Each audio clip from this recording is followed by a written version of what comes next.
Hey gang, this is Fillmore, just letting you know that if you enjoy our podcast, quite frankly, a Howard Stern podcast, and you'd like to donate some money for the upkeep, or you want to request certain clips, please donate to our Patreon page at patreon.com/JimFix. That's JIMFIXX. You can donate as much as you want for as long as you want. There's absolutely no obligation. Do you believe I really care? I don't think you care at all. I care a lot. I mean, seriously. I don't know myself what I want to do. But I mean, do you think, when you say you'll give us notice, do you think like a week is good? Like I'll give you my notice now. Just if you find a job, fine, and then if I stay here, then I'll get the last person you told that to went to the Tonight Show. Do your children get upset by that? I have a 14-year-old son. What do you think he thinks about right now? But it's probably upsetting that his mother's ass is in the bedroom, and that if the kids bring over friends. I think you're just being absolutely Jewish. Why is that Jewish? That you being protective. No, I've had this discussion with people who are not Jewish. You sound like a nagging mother. Wait a second. Yeah, but Eleanor, should you have that picture in your room? Your 14-year-old yes, son could look I'm at asking you, is that damaging to a child to see his mother? My children are very well balanced. I don't see them there. I once saw my mother come out of the shower. It traumatized me. Yeah, I can imagine. She looks like you. She had some... Oh, sorry. I had that just slipped out. Jewish, looks like you. I can't get... Now I see why these guys leave. I understand. I'm exhausted from it all. I understand the point you're making. I'm exhausted from last night. I'm exhausted from this morning. I'm exhausted in general. You didn't even really go out last night. I did. It was a lot. It was just, I got a wife. She's trying to... You were out for 45 minutes. I was out for 45 minutes, and she's like shell-shocked from me. I drained the life out of everyone. Oh, my God. It's enough. What is the big deal? You are so uptight. I don't want to be part of any Hollywood establishment. I don't want to meet Hollywood people. I don't want to have anything to do with them. My wife wants to go to these parties and stuff. I'm not interested. Because I drive into Manhattan every day and I listen to you, okay? And if you cut out the bitching, it probably would be about an hour of broadcast. You're right. Do you want to know something? Okay. Which, I wish she wouldn't write a book, honestly. Oh, stop. I really do. I mean, I'm not really... I mean, it doesn't do me much good. It doesn't do you much She's good. talking about donating most of the profits, some of the profits to charity. I went, what the fuck would you do that for?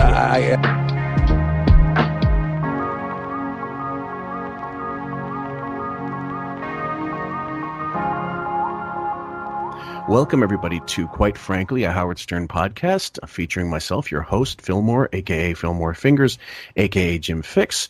With me, of course, is my wonderful host, co-host, Sam. Hi, guys. And with us again is Bob Dee, who is a part of our forum. Say hi, Bob. How's it going? We got such good feedback over our first episode, which I'll direct everybody who's listening to this for the first time to stop listening. Most podcasts wouldn't do this, but I think it would be beneficial for anybody listening to this for the very first time to refer to our first one, which I believe was called A Look at Pelicans with NPD, aka Narcissistic Personality Disorder. And we decided to take this a little further and with another episode because the feedback from the first one, Bob, was outstanding, aside from a few dickheads that complained about one of our voices or all of our voices in different occasions. And that's not something we can change because we're not Howard. And my technical know-how can't compress anything, so I have no idea how to alter voices. That I'm not up on that just yet. So for this particular episode, we decided to focus specifically on Howard's interpersonal relationships with management, with coworkers, and particularly with ex-coworkers, and emphasis on the ex because that's such a massive part of what makes people with NPD have NPD. It's a signpost for what they really suffer.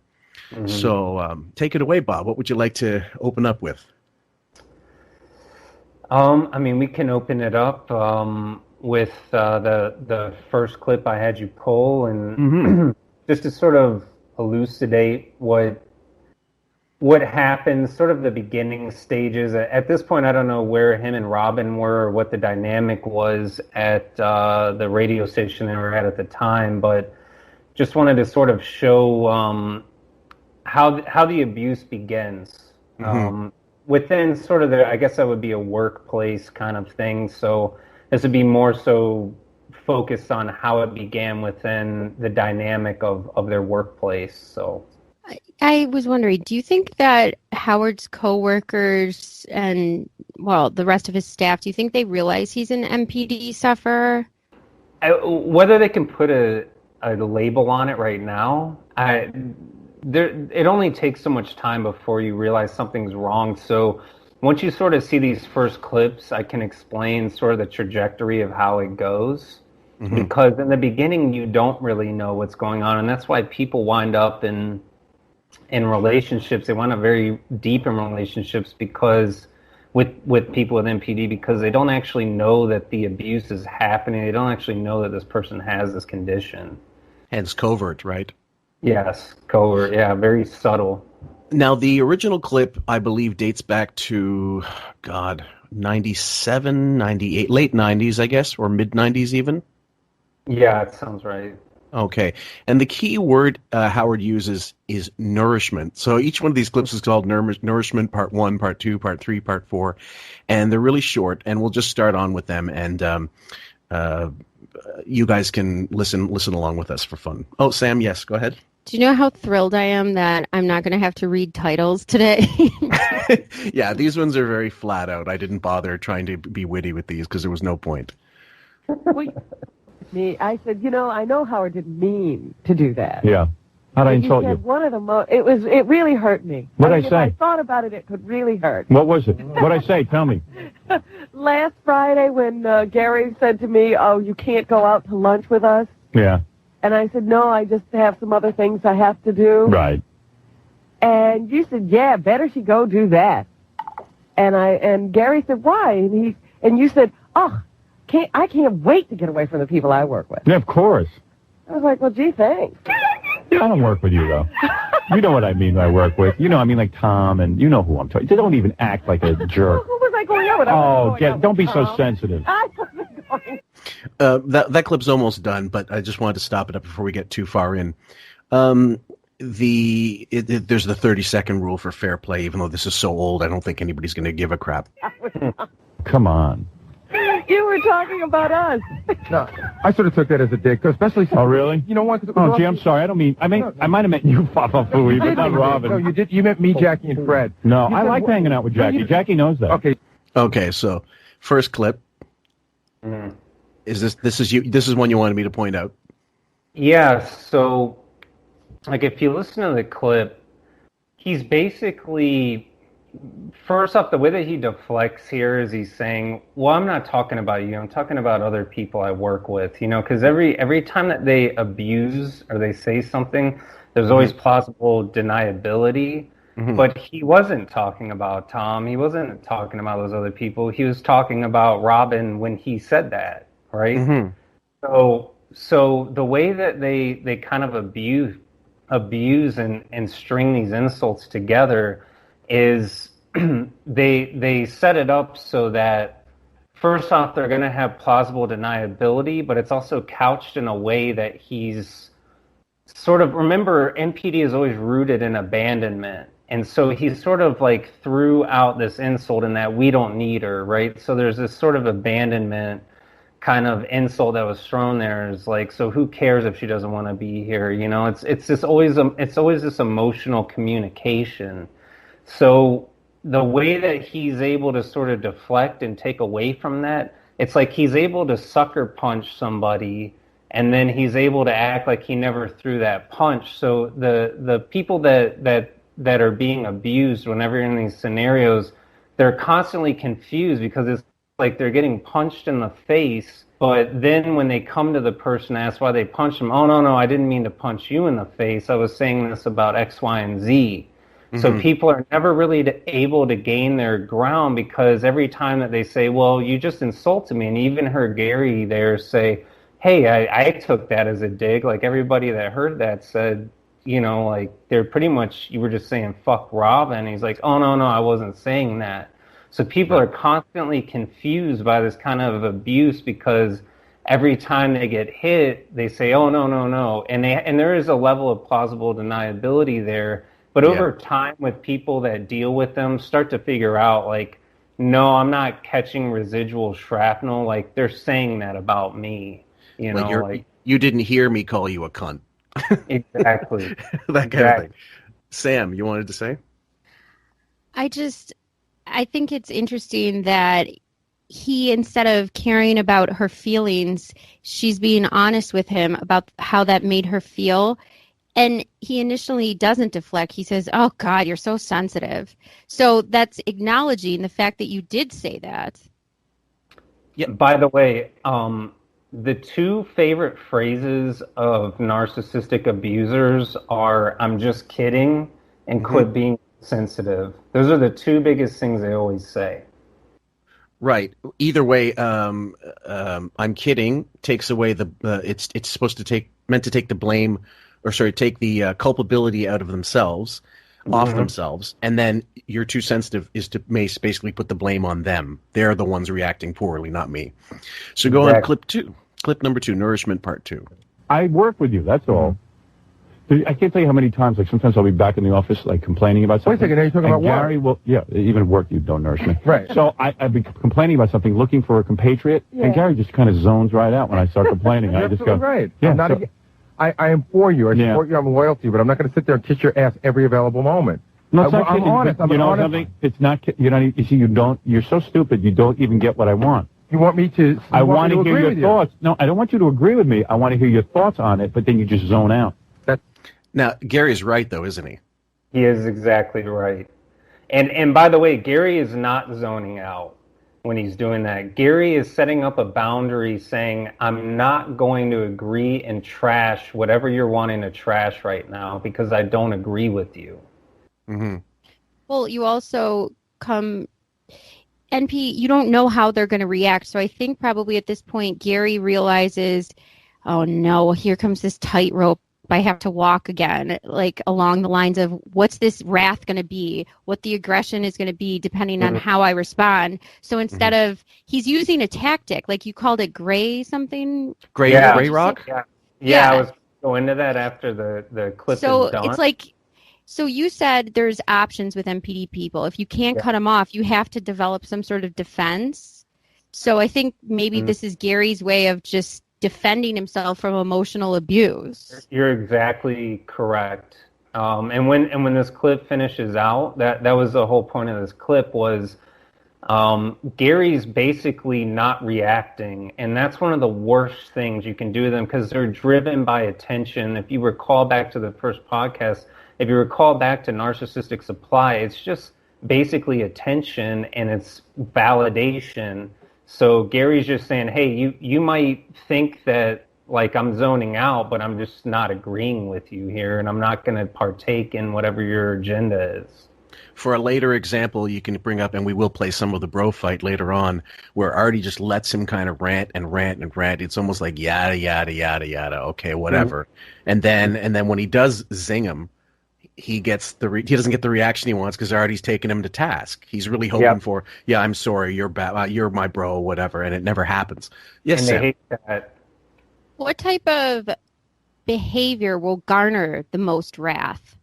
Is it the ignoring and not giving the attention, or is it the pointing it out and not telling them what they want to hear? The most wrath you can get from them is to have a blow to their false self or have a blow to their ego and have it be true. Mm-hmm. That would elicit the most wrath from them, which you see with Howard time and time again. And anybody that doesn't go along with what he says or anybody that points out a certain truth, they experience the most wrath, or someone who is abandoning them, in their mind is abandoning them. Whether it's just a healthy moving on to another position, they view it as abandonment. Everything is viewed as, abandonment or non-abandonment, as alliance or non-alliance. Mm-hmm. About 20 seconds on this. That's not true. I don't zone out. When I don't agree with you, you don't even know what I'm talking about. No, I know exactly what you're saying. No, it doesn't go over my head. It's not about agreeing or not agreeing. You're looking for my thoughts. If I don't agree with you, I don't say anything, because if I don't agree with you, it irritates you. Yeah, that's true. And I can't believe how stupid you are that you don't agree with me. Well, then you just... And I go, look who I have to turn to talk to, Gary. I have a similar clip later on that I'm going to play. It's about they ask, is he difficult? And it was from about 2000 or 99 perhaps, because Jackie was still there. And Chiasano comes in and says, you are difficult. You're perceived as difficult by the advertisers, by whatever. So that this all ties in. It's really cool. Yes, Sam? He's impossible. I mean, what option was Gary supposed to pick? It's like a multiple choice, and one of them should be none of the above. Like, no matter what you were going to pick in that situation, it would have been wrong. Yeah. Bob? But see what he's saying there. He's like, it's not above my head. So he's setting up a boundary. He's like, you're not going to take from me.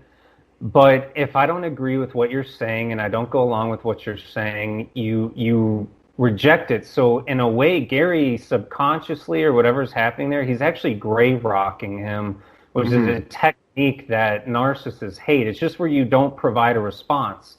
And that's all Gary, like I'm sure he didn't read any books at this point, but he was just like, I just have to not respond to what he's saying right now because I don't agree with it. And and so that's why Howard is like, you're a fucking idiot. Like you don't I'm amazed you don't know. Like immediately he's on the offense because he doesn't agree with them. That was my whole point of the clip.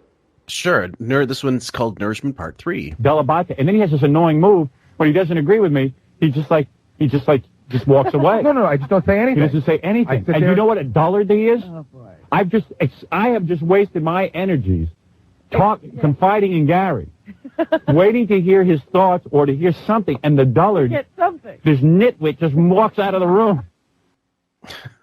And he's the wise one. Yes, Sam. I was going to say, Howard doesn't seem intelligent, and we know he's not. So are all NPD sufferers dim? Not all of them. Not all of them. But a lot of them are, I've found. Not all of them, but a lot of them are. So that's a good question. That was going to lead me into that. If someone can be intelligent, well, we just had that documentary from the previous episode, Dr. Sam Vaknin, as the guy who did time for fraud and then securities fraud, and then became a noted expert on NPD, and he clearly has a brain about him. Yeah, I mean, right. Yeah. Right. So that's okay. So he's an exception. No, I don't know. But in this situation, for example, you've got it's almost like a child. Why don't you see things the way I see things? And I think one of the cornerstones of the first episode is you explain how logic and rational thought do not even enter in to the NPD sufferers' realm of consciousness. It's very, and it's also when we're talking about it, the 10. What was the clip? The Dr. Todd Grande. What was the official name of that one you just showed us? Oh, the 10 ways narcissists frustrate. That's right. Yeah. One of them was I laughed when I saw it. It said lack of depth. Yeah. and you'd be surprised at how accurate that really is. So like, I'm not surprised. If I were to give an example, like let's replay what we just heard now. Let's say Sam and I, because we were on here before you came back, and you were testing the mic. Like, let's say I was sitting here talking to Sam, and I go, "These fucking podcast hosts, like, who the fuck needs them?" And you come back on, and you go, "Well, geez, dude, like, you're kind of saying like I'm worthless, like you don't need me." I go, "Oh no, not you. I'm just talking about podcast hosts in general." And you'd sit there and you'd be confused. You'd be like, okay, well, I'm pretty sure you're talking about me because I'm the only podcast host here right now. And let's say Sam was like, oh, no, I need Phil more. And I would go, well, you just don't listen. Like, you're not seeing what I'm saying. Like, you're an idiot. Because she's not going along with what I'm saying. So it's like, I had to abuse you, but I didn't have the balls to actually abuse you in the case of Howard. And it's because Sam didn't actually go along with what I was saying. Right. And let's say that she didn't say, hey, no, I like them, or just like, yeah, they're difficult or whatever, because let's say I'm paying her, for example. Let's say that this is my podcast and I'm paying her. Right. And she's like, shit, I better not say anything because I need this check. And she's just like, yeah, I don't know. maybe we need, and I'm like, Sam's a fucking idiot. Every time I try to talk to her, it's like, this is the architect of the dynamic that he's trying to set up, to where he's trying to set up to where I can continually abuse you, and I'm trying to elicit Sam to abuse you with me. Right. And I'm not actually coming out and doing it, so these are the dynamics that they set up in their interpersonal relationships. Yeah. Sam? So if NPD is like a complex mental illness and not a moral failing, then is anyone with NPD, can they be a good person? That's a good question. Depends upon the severity, because one thing I want to clear up that I saw some people write in the comments, we all do have narcissistic traits. Everybody has narcissistic traits. It's to varying degrees. When you have an actual personality disorder where it's taken over a huge chunk of your personality and it's affecting things on a more profound level that isn't just a little narcissistic quirk, if you were to look at the criteria of what actually makes them, it would be hard to say that they're a good person, because they're people that are rooted in self-absorption, entitlement, and abuse. So I haven't come across any in all the studies that I've seen, but I guess it's possible. Thanks for answering that. Okay. Number 4, nourishment. Well, then obviously you don't nourish me. That's why you're not nourishing to me. I don't care. Sure. I can sit, Robin will nourish me. Nourishing. And Jackie will nourish me. Jackie will jump right in. Sam, you're good for that sound at least once an episode now. I just picture him running around looking out for boobs to suck for nourishment, or in this case, he's such a fucking baby. I hate him. Man, nourish me. Okay, Lee. There's a protest. That's why I like Jackie as part of the show. Fist in the air. Jackie, even if Jackie was the suckiest talent on the planet, I would keep Jackie around to nourish me. See, that's very telling. That is very telling. Like, he just blurted that out the same way he would keep Ralph, who was basically an incompetent for all these years of dressing him like a complete schlub and getting paid for it, amongst other things, we presume. And people that were incompetent, Bowie, sleeping on the job, getting things wrong, fucking up with guests, double booking them, forgetting to book them, leaving early. We're going to play one of those clips later, and getting in shit. I would love, by the way, guys, this is something I got in touch with Richie Wilson about this. There is a tape going around. There is a tape somewhere where the Howard TV guys isolated all of Bowie's foibles on video and had there was a tape that existed where it was him sleeping, him playing like solitaire when he should have been working, on all kinds of stuff. And I asked him, please tell me there's a way to get that tape. He goes, I'm going to take the high road. I'm sure it exists. You might have to go through another channel for it, though. Like, I'm just going to, but it did, at some point there was one such tape. So I'd love to get that. Yeah, go ahead. So nourishment for a narcissist is just what we talked about in the last show, which is just narcissistic supply. That's all nourishment is. Nourishment is, will you feed me with narcissistic supply? So it's like, let's say Sam was like giving me, Bob, you're a genius. Yeah, Fillmore is this and that. Like, yeah, that's narcissistic supply. So like someone that just continually feeds the illusion, allows me to trash something, like that's what he's saying. That's what nourishment is for him. Well, how is he going to keep getting nourishment if his isolation is getting more severe?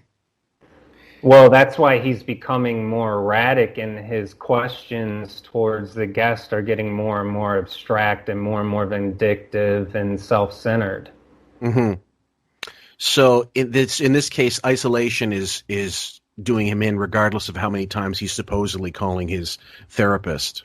Yeah, it's between Beth, which is his chief source of supply, and his show, and that's why his show, the questions now are growing so unbelievably unusual that even the guests, I feel like, are taken aback, and they're not really even sure to answer them at this point, because it's clearly projection. Like, did you hear the questions, the the cringe factor with the Anderson Cooper interview that we covered. And I did. Yeah. What did you think of the, counting his will and talking about his mother's paintings and what they were worth and focusing on such trivial stuff that if he cut his kid's dick or not? Yes. So, like, this is exactly what I'm saying. Like, now that he's isolated, his source of supply is basically through these interviews and Beth, but they're becoming so extreme. So Howard has this sort of cushion with people because he's edgy or whatever. But even with the Anderson Cooper, it was so unusual in that Howard was saying he's obsessed with his mother's wealth and was he envious of his brother. It's like becoming so extreme that he cannot even hide it. And those are just bizarre questions to ask anybody. Those aren't good interviewer questions. Those are intrusive and bizarre. Yes, absolutely. Before we go on, I'm going to play some of the clips from the aforementioned Dr. Todd Grande, who I just subscribed to. An amazing channel. And I've isolated some of the clips. So one of them is just called NPD Suffers Lack Depth. Narcissists do not have depth. This is really one of the more frustrating elements for a lot of people. Even though we think of narcissism as protecting a fragile ego, that doesn't automatically mean the ego of the narcissist is complex. They're not necessarily protecting a sensitive inner self. Often when people do reach the core of the narcissist, they find it to be hollow and immature. In a sense, narcissists became stunted at an earlier stage of development, like they're trapped with the mentality of a child or an adolescent. This doesn't sound familiar. Could you picture, like, you open, like, a complex code to a safe and there's just a muffin in there? It was like nothing inside. Nothing's happening in there. Fucking moldy cat is inside of it. I wanted to play two clips, and they both stem from, I believe, 2010. A caller called in, and it was to the wrap-up show, and it was famous. It was the video was on YouTube for the longest time, and you see Howard doing crazy eyes, looking like this, like that, and he talks shit about him, and he says Howard is a star fucker. He's he's whatever, and this is where he started going about fucking a model in college. So here's two clips back to back. I was fucking a model in college.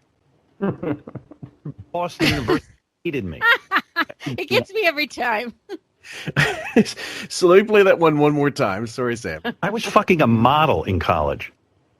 The entire Boston University hated me because everybody wanted this woman. Now, the clips back to back, there's essentially the guy saying he was desperate and he got with Beth. He should sell his best he could do. The next one was, I was fucking too many women. And he's talking about camp where he was in charge of 13-year-olds.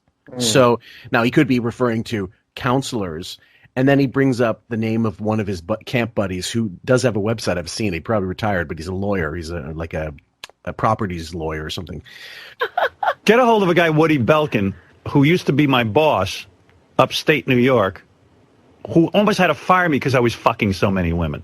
He went on for years about how he was a loser. He couldn't get laid at college. So he's created this false self for the purposes of this caller to get back at, again, shadowboxing at a tape. It's a tape of a guy from the wrap-up show, and his eyes are going like this, and Fred and Robin are letting him hang himself. They're like, we can't go with you on this. You didn't fuck anybody. We know you were a loser. You built your career on being a loser, a gameless fucking nerd, and now you're actually saying this? Really? Who do you think? Don't you think people are listening to this?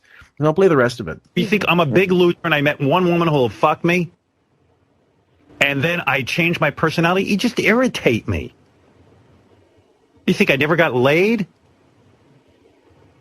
Call Woody Belkin. He's a pretty prominent attorney now. He'll tell you exactly what went down. He had to call me into a room and say, you're fucking everyone in this place. You've got to stop. Did you hear that stutter? Right. That's all Robin could muster up.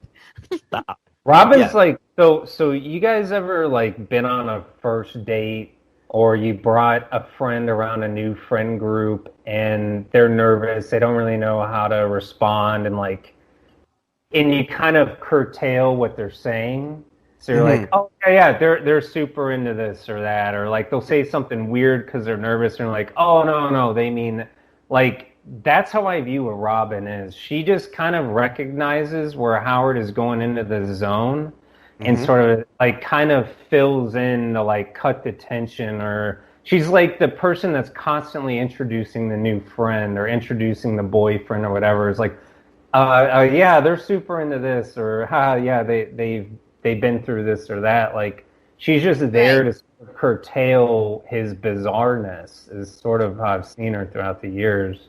Yes, she is. She's a save a lot of times. Exactly. Yeah. It might be a laugh, which is always nervous. It might be a mirroring or a parallel thought that makes him feel that he's correct, and we'll see. Well, I've got examples of that we're going to play pretty soon. But yes, Sam, you wanted to say. So we can clearly see these narcissistic symptoms in this conversation that he's having about what's going on. But what's going on internally when he's spouting out this stuff? What's going on internally? They create, so like a lot of, one of the things I talked with Fillmore about is, so overt narcissists, which are sort of the extroverted form, they have these fantasies of the future. So I'm going to run ExxonMobil and I'm going to do this, and this, and make $1 trillion, where covert narcissists kind of create a back fantasy to where I slept with all these women, I accomplished all these things, I showed this guy this and that. So it's almost like a back fantasy. It's a fantasy of history with a lot. Okay. Well, there's one video I recalled. Sam, do you remember for a very short window on YouTube, someone had released a part of the old home videos that Ben Stern or Ray Stern filmed of Howard as a kid. And there's one very short, and Benjamin made all these great GIFs that every one of them is a picture. Every one of them is like a movie. And one of them, Ben kisses, first of all, he kisses Ellen, a grown Ellen, on the lips, which I find just grotesque. But, and then not just barely out of the frame, is Howard like reaching up, like, give me one, I want to kiss too. And he gets one, and he said, that's such a microcosm, that's such a like an archetypal example of exactly how he is as a human being. He always needs more, needs something. Like there's always this bottomless well of I need attention, more attention. And so at that he must have been, I don't know, 8, 9, 10, maybe just a bit younger. And I thought that was so brilliant. If I can find that video, that GIF, I'll try to put it in the MP4. Sam.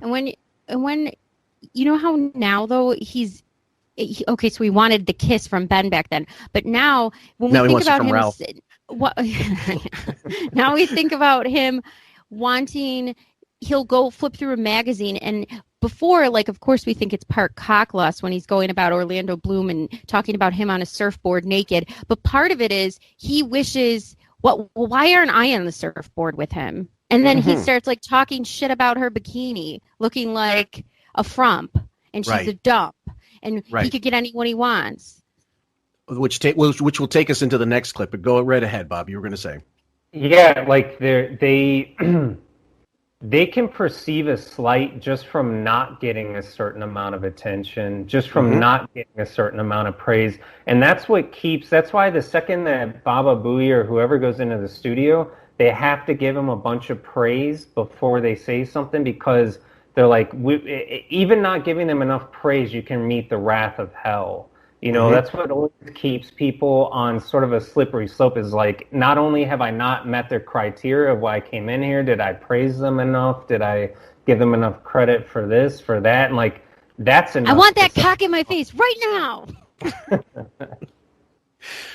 Well, there's the next clip I'm going to play is from very, very early Serious Days, and it's just called Rachel Hunter, and it's real short. And the whole premise was Rachel Hunter, I think now divorced from Rod Stewart, and she was in that Fountains of Wayne video that kind of made her hot again for a while. Now, she was in phenomenal shape. She was gorgeous. But for whatever reason, I think she didn't want to be on film. She didn't agree. She thought it was just going to be a radio show. So why would you think you'd be on camera? And she wouldn't sign the release for the waiver. And so she refused to come in. And this is what you get from the evolved, 55-year-old.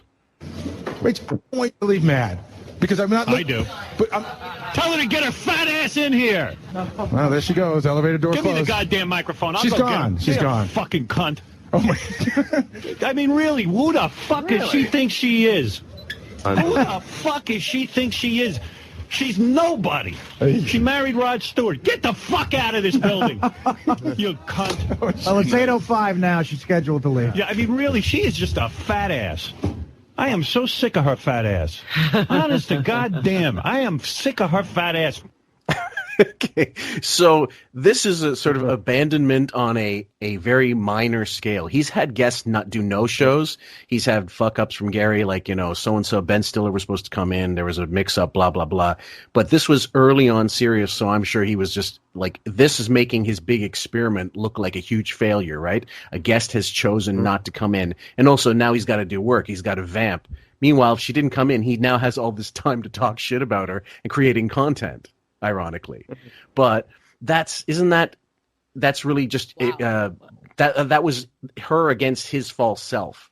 Was that just a case of being embarrassed by her, and that's why he was so 100%? It would be like, let's say, because you're a person who experiences empathy. So if last minute tonight I was like, you know what, I can't do it tonight. I've got to run over to another side of town. Mm-hmm. If you didn't feel empathy and you're like, okay, he's got to run to the other side of the city for whatever reason I would have given, you would have taken it as he thinks he's better than me, he thinks he's better than the show, and so you would go on the show and trash me. But you don't think in those, in those sort of paradigms because you do experience empathy. So I think probably in this case it was a blow to his false self, Mm-hmm.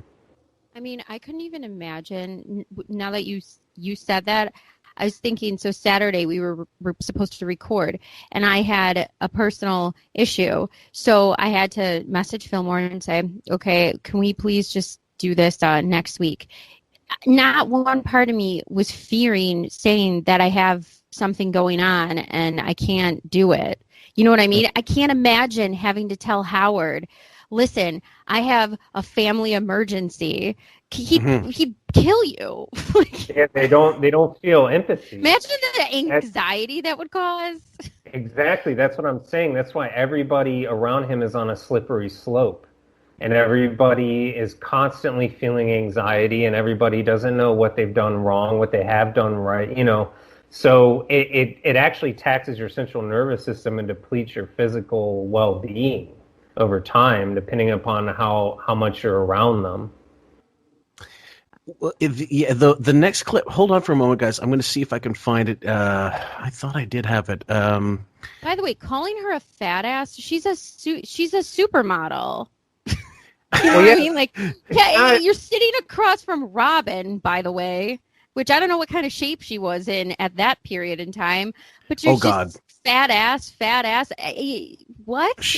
Yeah, well, it's not even unreasonable. It's not like this is their careers. Their careers are to be in the eye. If they don't know that they're going to be in the eye, it's like a musician. Like if I was a professional guitarist and someone was like, "Oh yeah, we're just going to have you do a quick like solo with these guys we just found," and you're like, "Right? Well, are they good? Like I don't really like my whole career is playing guitar. I'm not just going to come out here and play guitar. Like I don't." Why am I going to maybe put myself in a position to sound like complete shit and have people turned off and literally who might have been into me but heard me and then I'm not going to. He sucked. I heard him on Stern. He was awful. And then mind you, Howard has his own army of people that are manicuring the way that he looks like. Yeah, he wouldn't even be on Instagram. He wouldn't even be filmed for Instagram for America's Got Talent in between commercials. Like Heidi would have her Instagram, and he would get pissed that they were filming between takes. He was mad about that, but he's screaming cunt to Rachel Hunter. Wow. So this next clip, everybody, is one I knew I had, I just couldn't find the exact clip, was basically the Stuttering John. It's about 2004 or so. Stuttering John wants to take Gary and whoever else they're all going to LA to do shows, but they're going Friday, Saturday, Sunday, and they're coming back. So it's a big money weekend, but they apparently left after the show pretty early on Friday, but as far as I know, so Wiggy gets pissed off, and then Robin starts parroting him. But then you hear some brilliant, like masterclass passive aggressiveness here on Wiggy's part. And Gary, when you go away for the weekend and you party it up, your voice sounds like hell. Don't go away anymore. Really, don't. If you can't handle this job, how do you handle another job? And same with you, dope face. The whole place here, Everybody's exhausted. He's always smart. He's always flying under the radar until he screws with me. Who? You. What are you talking about? You do this show now, a comedy show, where you take half of my staff and put them on stage. Now, keep in mind, folks, and we're going to have to cut this up in quite a few segments because it is a long clip. The only reason Stuttering John was doing this at the time, it was revealed, I have another piece of audio, that when he left the show, he was only making $85,000 US, $85,000. He says it in his book, and I believe it because if it was any lower, he'd love to announce that fact. I have no reason to doubt that figure. At one point, he says that Gary was still only making $5,000 more. He got it out of Gary, got him drunk one night, and asked him how much you make. He was only making $5,000 less than Gary, who is the producer.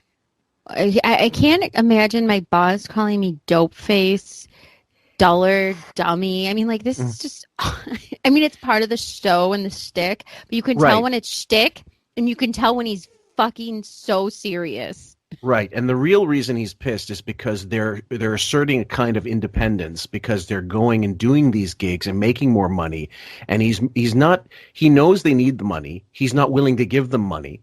And he has even at K-Rock, he was the 800-pound gorilla. He could make sure everybody got whatever they wanted. This was never out of his control. And if not, he could get money that he was making and pay them and keep them on if he really wanted them so badly to be there so they wouldn't have to make all this extra money. So I digress. Let's continue. Which is, okay by me until it's like you're a dingbat. You're dumb. You're Lucy. You're getting away with it. I'm not annoyed by it. I'm like, hey, John's out there. He's hustling. He's trying to make some extra money. You're confused, right? You're giving me the I'm confused look by all of this. Most of the time, it's not. When I do these comedy shows, it's just me flaunting. I don't care what it is. I don't care what it is. It seemed to me that on Friday, half my show emptied out, including Artie, who's actually on the show, and Gary, who's the producer, and you're the guy who answers the phone, and KC, who's the producer when Gary's not. Now, so they all left, including Artie. Artie's not catching any shit. Stuttering John and Gary are catching the shit. Why not Artie as well? Right? And eventually you'll hear it. Artie does come into it, but we're probably not going to play it. But he's given them shit for doing this stuff, and we'll have to cut it. Like I said, every 30 seconds we'll have to give it a cut. But imagine going into your boss, giving you all this shit, and you can't do anything about it. Yeah, Sam. So, most of narcissists, when I was making notes for the material that you sent, Bob, it's created out of fear. So he's extremely angry, but like the NPD symptom says, it all roots from fear. So what is his fear that's making him act this way? Again, the best paradigm that you can have on all this is abandonment. It is all rooted in abandonment. So he's viewing them as having other options. He's viewing them as having other means of making money. And he's viewing it as abandonment. He's viewing it as, you guys are starting to figure out how to do things without me. You guys are figuring out how to make money independently of me. And you guys, he might view them as having actual talent, but it's just abandonment. It's just, you guys can't leave me. You cannot leave what I'm doing here. Sam? Is that why you think he hires people who are clearly either not of the broadcasting field, or they don't have, I mean, for the amount of money he was paid, the amount of money that he was making, especially at the end of K-Rock and then Sirius, he could have hired the best of the best comedy writers and on-air talent, but he chose to hire these. I mean, it worked, but there must be some sort of thread for a reasoning why he always hires people that seem below what he could be hiring. Because they don't have the means to be independent. So he's always looking at people, how much can I control them? How much can I control them? Okay, so he has already, let's do rehab, let's do blah, let's do this, let's do that. Let me control you with this, let me control you with salary, this and that. Then he realized he couldn't control Artie, so what did? He discarded him. The same thing happened with Jackie. Let me control you with this, let me control you, let me pay you with this, I can't control you. Discardment. The only people that he's really kept around is Baba Booey, Robin, and Fred, who, in my opinion, don't really have any talent whatsoever. They don't really have any options. So he's sort of aligned himself with them, and people that he couldn't align himself with that didn't have other options, he acted aggressively towards. But isn't it odd that he doesn't want the dependency of them for his name, but he wants them to be dependent on the job? Yeah. No, it's not weird. That's what they want. They want them dependent on you. They want them. What were you going to ask? Yeah, he definitely wants them. He wants them. It's very Machiavellian, but he's never actually read Machiavelli. You keep them hungry. Mm-hmm. That keeps them loyal. Yeah. You never give them too much because they could possibly seek independence. Now, Robin, we're gonna talk about this a little bit with the next episode that we record, which will be on Saturday. Everybody, pay close attention to the back-to-back wonderfulness of, quite frankly, in our recording schedule. Shameless plug. She was going to do she released a book. She released a book in 95, April of 95. He releases Miss America months later. I'm, without a doubt, I'm certain, because there's a segment of it that we'll talk about when we go through Miss America, that he did that deliberately to show Robin, this is how you fucking do it. Don't you think you're bigger than me or as big as me? I'm going to put you in your place. Because he could have released Miss America a year before. He could have released it 2 years later or in conjunction with the book. No, he did it last minute because, well, for a lot of reasons. But I know, without a doubt, he did that to show her who's the boss. Yep. And there's a passage in there that explains exactly what he feels, but he's couching it in the words of a listener who wrote a letter comparing her to Mussolini, and he's Hitler. Yeah, I'm not joking. Yeah, and he'll rip, like, for example, Richard, he'll be like, what? Richard put out an album with a band called The Charred Walls of the Dam, which didn't do great, but Howard was like, yeah, what's your fucking album doing, this and that? Richard Christie, I don't know if a lot of people realize this, he was in, like, landmark metal group. Metal groups, like, absolutely. Because I'm a big metal fan, and I'm a big death metal fan, and Richard played in Death, who created death metal. And so it was like when he would rip him, he would, like, rip his... It's almost like the way that he rips these guys, he's actually... It's the same way that he rips Baba Booey, in that he's functional with his family. It's almost like he's ripping their band. What could you actually do? It's like he's trying to curtail any avenue that you would actually go out and be independent of him. Well, let me break that up just real quick and explain this clip. Give you an example. It's a very short clip, just called "Who the Fuck Will Hire Gary?"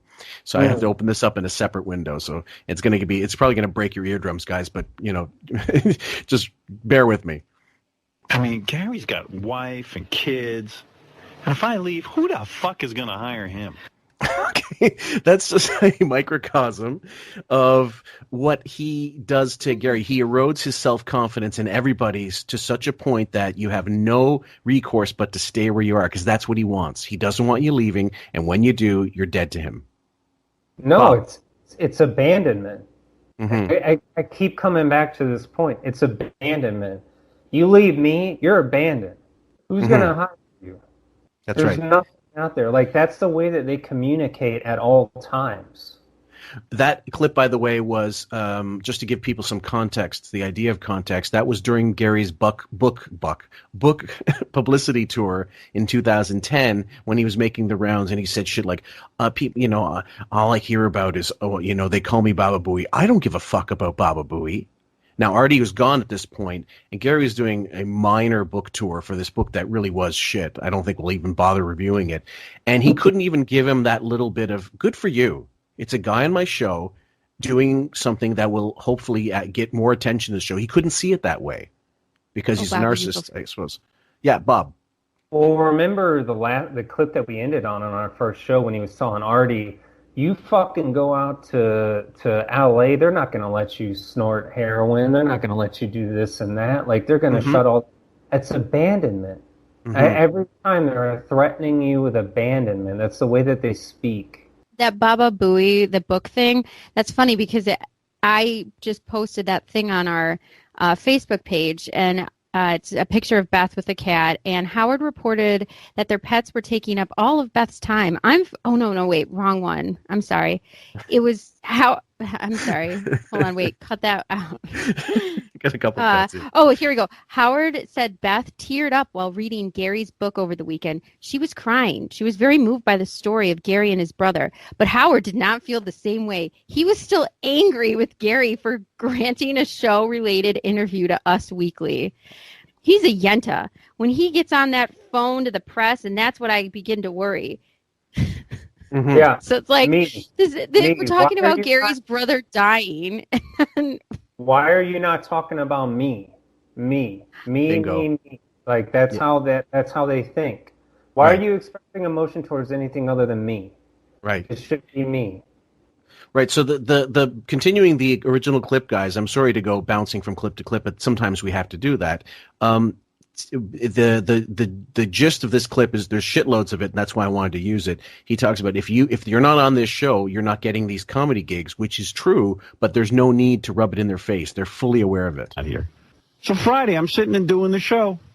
Yeah, it was a ghost town out there. The whole show empties out, and then Gary will go, "Boss, but we asked you," and I'll go, "The show was left to enter." I told you from the beginning, I don't want to be asked about any of your outside nonsense. I don't want to be involved. If you have a job to do, go make your plans, not while you're doing this job. Why do you look so confused, John? What is it? What part of this don't you understand? Well, it was California. Who cares? It was I don't care. Station. It was before the LA station. Who cares? Well, again, I'm going to pause it every so often. Sam, the look on your face is just defeat. Okay. The people you on the bill. We're not. I feel like it.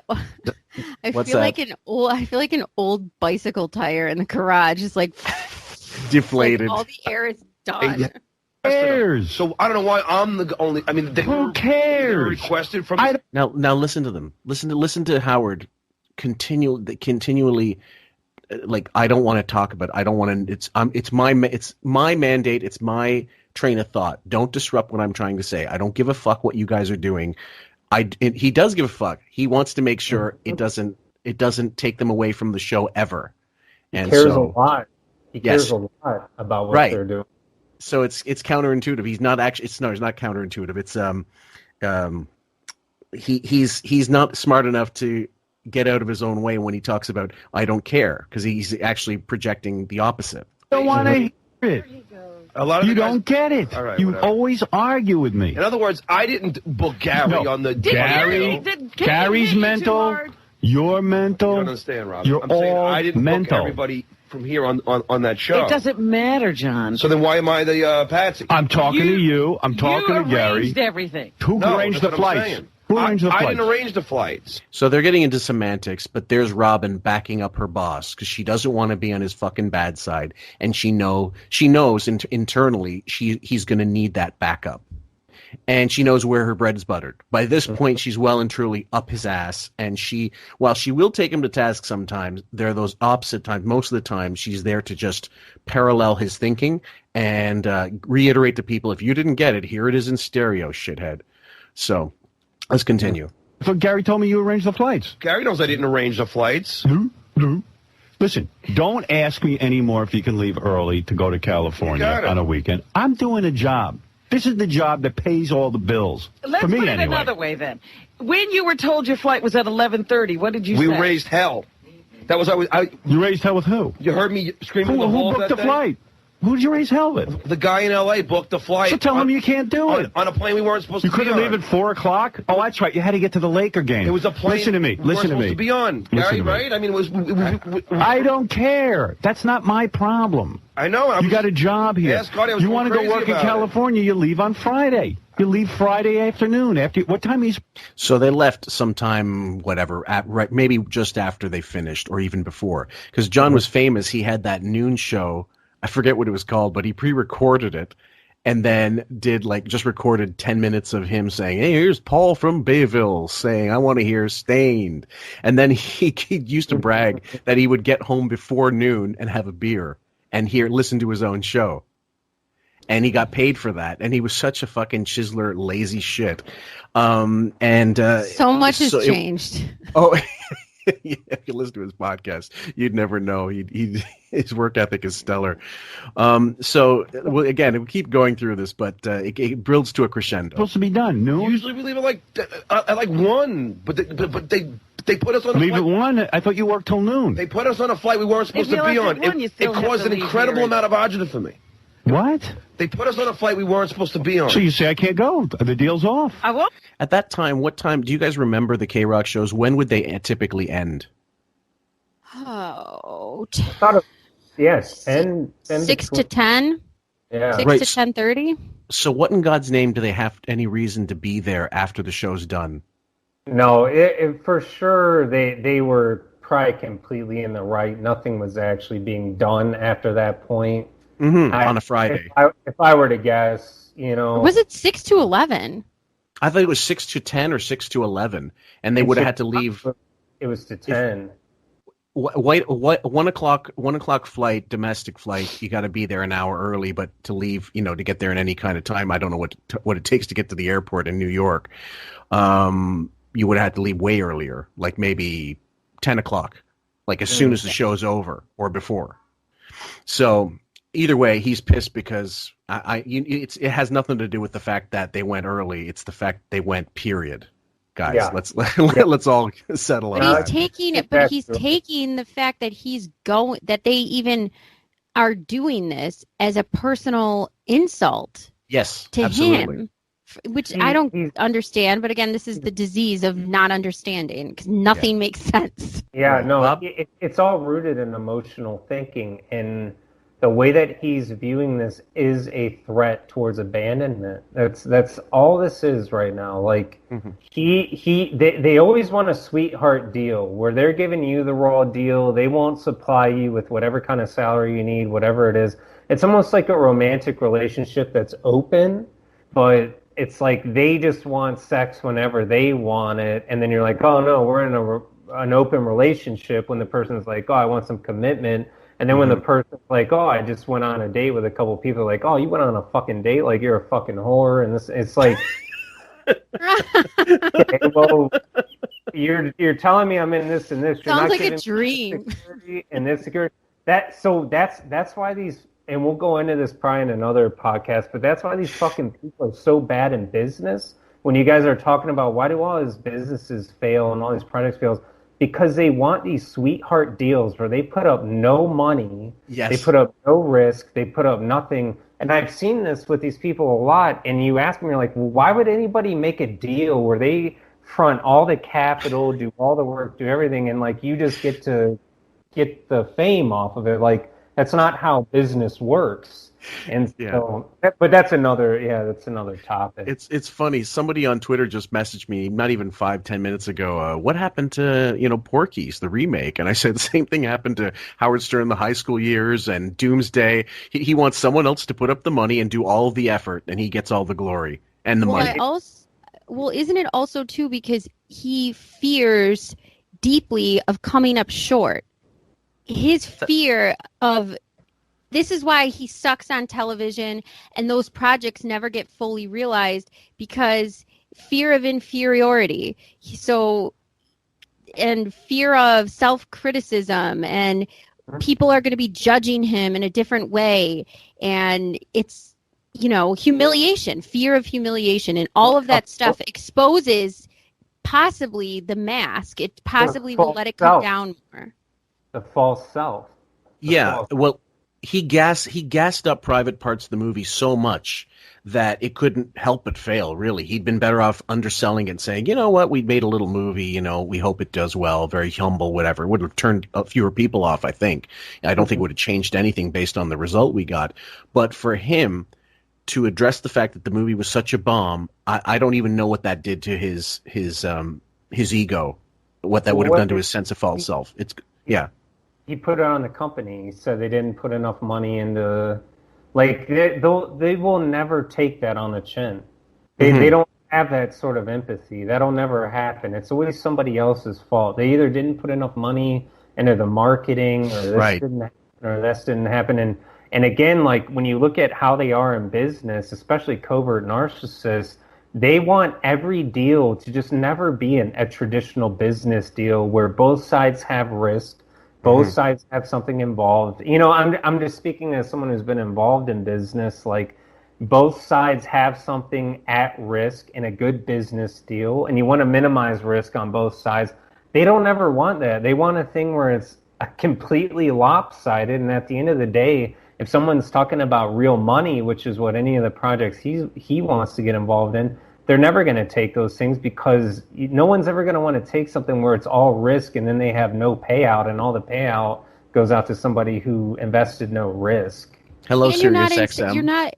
You're not incentivizing him to even do a good job. So whether or not it's like getting paid, you win it's seriously, his contract was like winning the lottery, because no matter what, the salary was guaranteed. Wasn't just that. The only thing he really had incentive for was for the subscriber base to hit the bonus, and that's why he flipped out when the merger happened and he didn't get his other $25 million payout or whatever the fuck it was. Right, because at the time he failed to meet the second subscriber bonus, so he was counting on the merger as this Hail Mary. Now I'll get that extra bonus, which would have been, hundreds of millions, I think, same as the first one in stock or whatever. And he also dumped the stock when he got the contract almost as soon as he could. When he signed for Sirius, because he knew he didn't want to have the chance of losing. He knew, or he said, like not Bob, my mistake. Don Buchwald said, dump the stock. The money's real world money.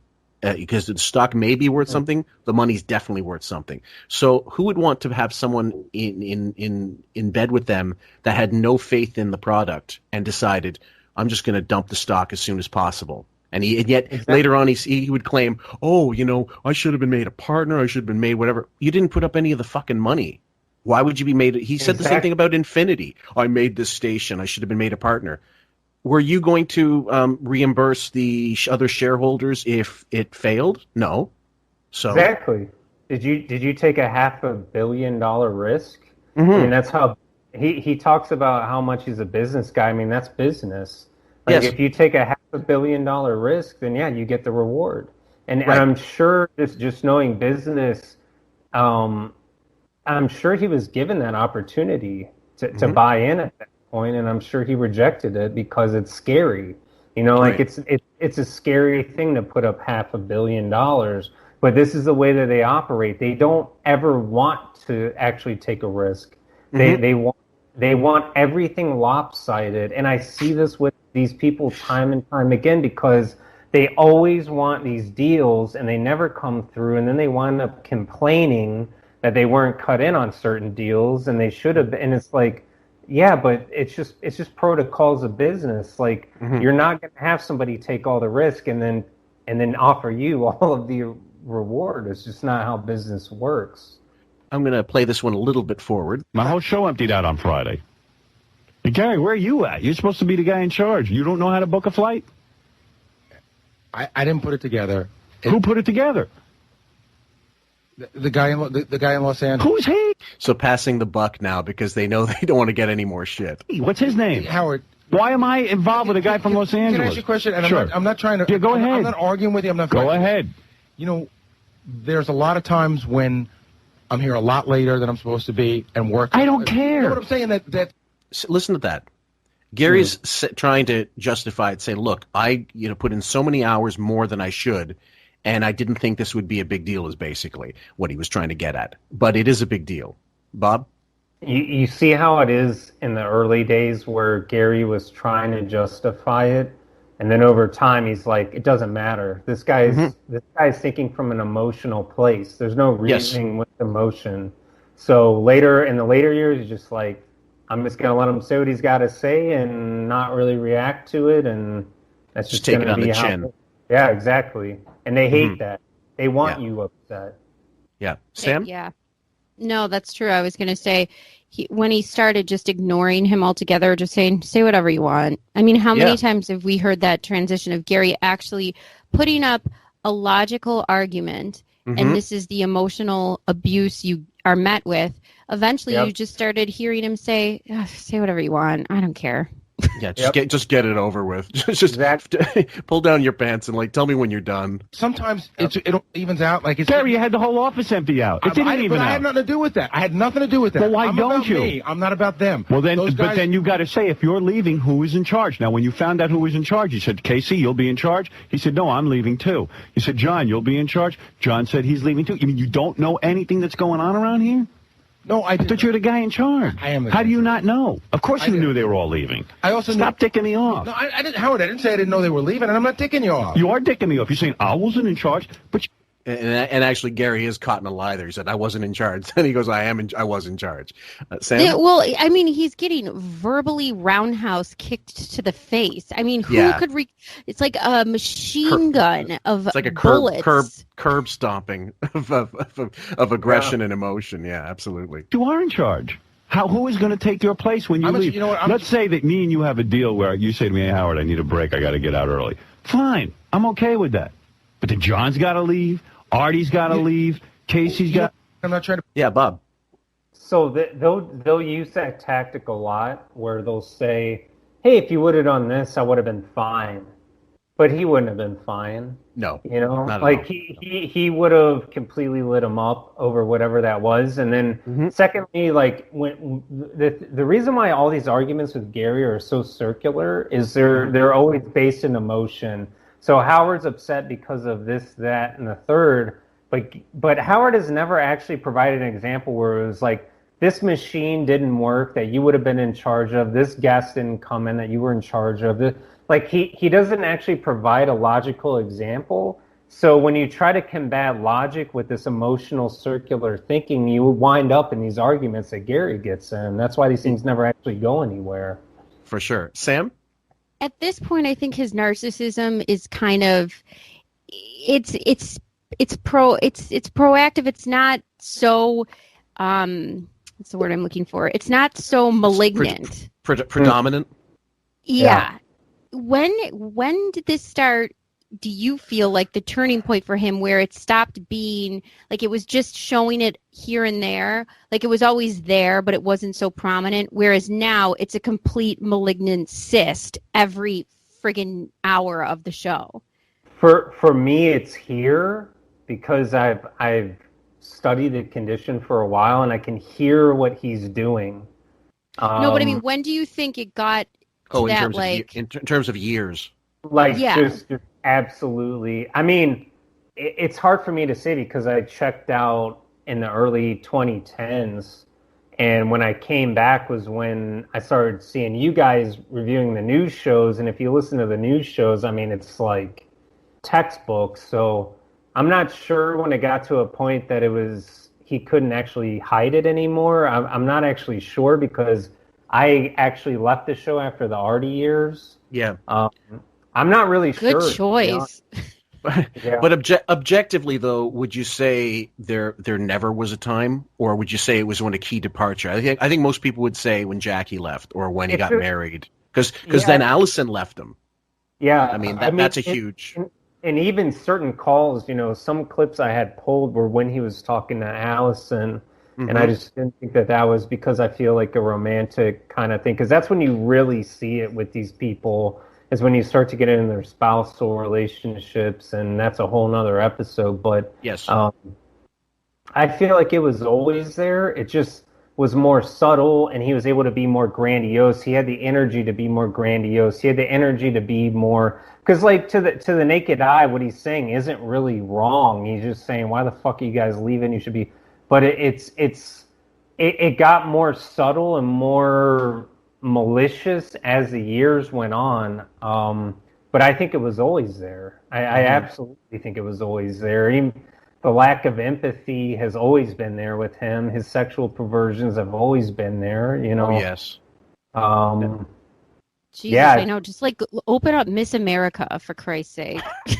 So this next bit is very key, and then we're gonna scroll ahead about 5 minutes into it to get a little bit of what do they call flying monkeyism from Robin. It's like a traveling zoo. I'm not trying to put. And that's not a racist thing, guys. That is an actual terminology. That's terminology used in narcissistic personality disorder literature. In a bad position, and we spoke about it, and it was really simple. I said, "Listen, no, can I just finish, please? Before you jump on me?" Yeah. I said, "Listen, if you feel you need it, Casey can go out on a later flight." And I told you said, something. "No, I will not say no. I told you it's a personal defect of mine. You don't have to say no. All you have to say is, "Yeah, that'd be great. I could use the help with Casey. That's fine." I don't want to be told how to say it. I told you my problem. I don't want to be asked. But nobody's you don't know that? In a bad position. No, you put me in a bad position. You asked me. Then I'm not a good guy. I want to be a good guy. Listen to me again. I'm going to say for the 15th billionth time since I've known you.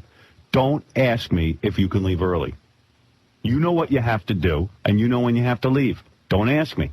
So that means when I have to work when late, I say yes, you can leave, it means no. Late, can I... Okay, now listen, you guys heard it just as well as I did. I mean, that's passive aggressiveness on a scale I don't think I've even heard in my personal life. I've never seen anything like that. Never heard anything like that. Could you picture like my daughter saying, "Can I go sleep over Aunt Chriso's house?" Yeah, sure, that sounds good. The next day, Mia, when I said yes, that really meant no. You should know. You should have known that I meant this. But don't ever ask me again for that sleepover. You proceed that with a fucking backhand to the face. You go ahead, Bob. So why did I lead this whole thing off with that example of when somebody's saying something, they're saying something else, right? When they're abusing. This is an exact example of that, because if I were to guess what was actually going on there, and probably nothing was going on around the office, nothing, you know, like those guys left knowing that it was, you know, like we're taking show was over. You know? Yeah, show's over. They were going on a weekend. Yes. On a weekend, and Howard is saying, well, you know, I can't say this or that. I can't do this or that. Like, this is exactly why people get so in bed with narcissistic personality disorder, because they don't ever know what's happening. They don't ever know, you're saying this, but you presented it this way, and then you're saying you didn't say this, and then you are saying it. Like, it takes years before you're like, I think you're saying this. Like, I think that there's actually something going on here. Like, this is a sort of up and down, back and forth, push and pull abuse that you go with these people. So Howard's going, and Gary's going, you could have said something, like, you knew we were fucking going out here, you know what the fuck was going on. He's like, well, you know I can't say that, you know I can't do this. And you're like, well, you can, and you didn't, and I don't really know, like, I don't know what I can do and what I can't. So it's like, it's this always constant push and pull with them. Right. Sam, you wanted to say? Well, then you said that you don't think there's, well, obviously the therapy he's doing is totally not working. I mean, a crayon can do a better job, but what kind of therapy, besides you said the thing with, what's it called? The meditating nonsense he does. But do you think that there's any sort of therapy that can, what if it focuses on the fears that are underlying that kind of make this behavior, or the trauma?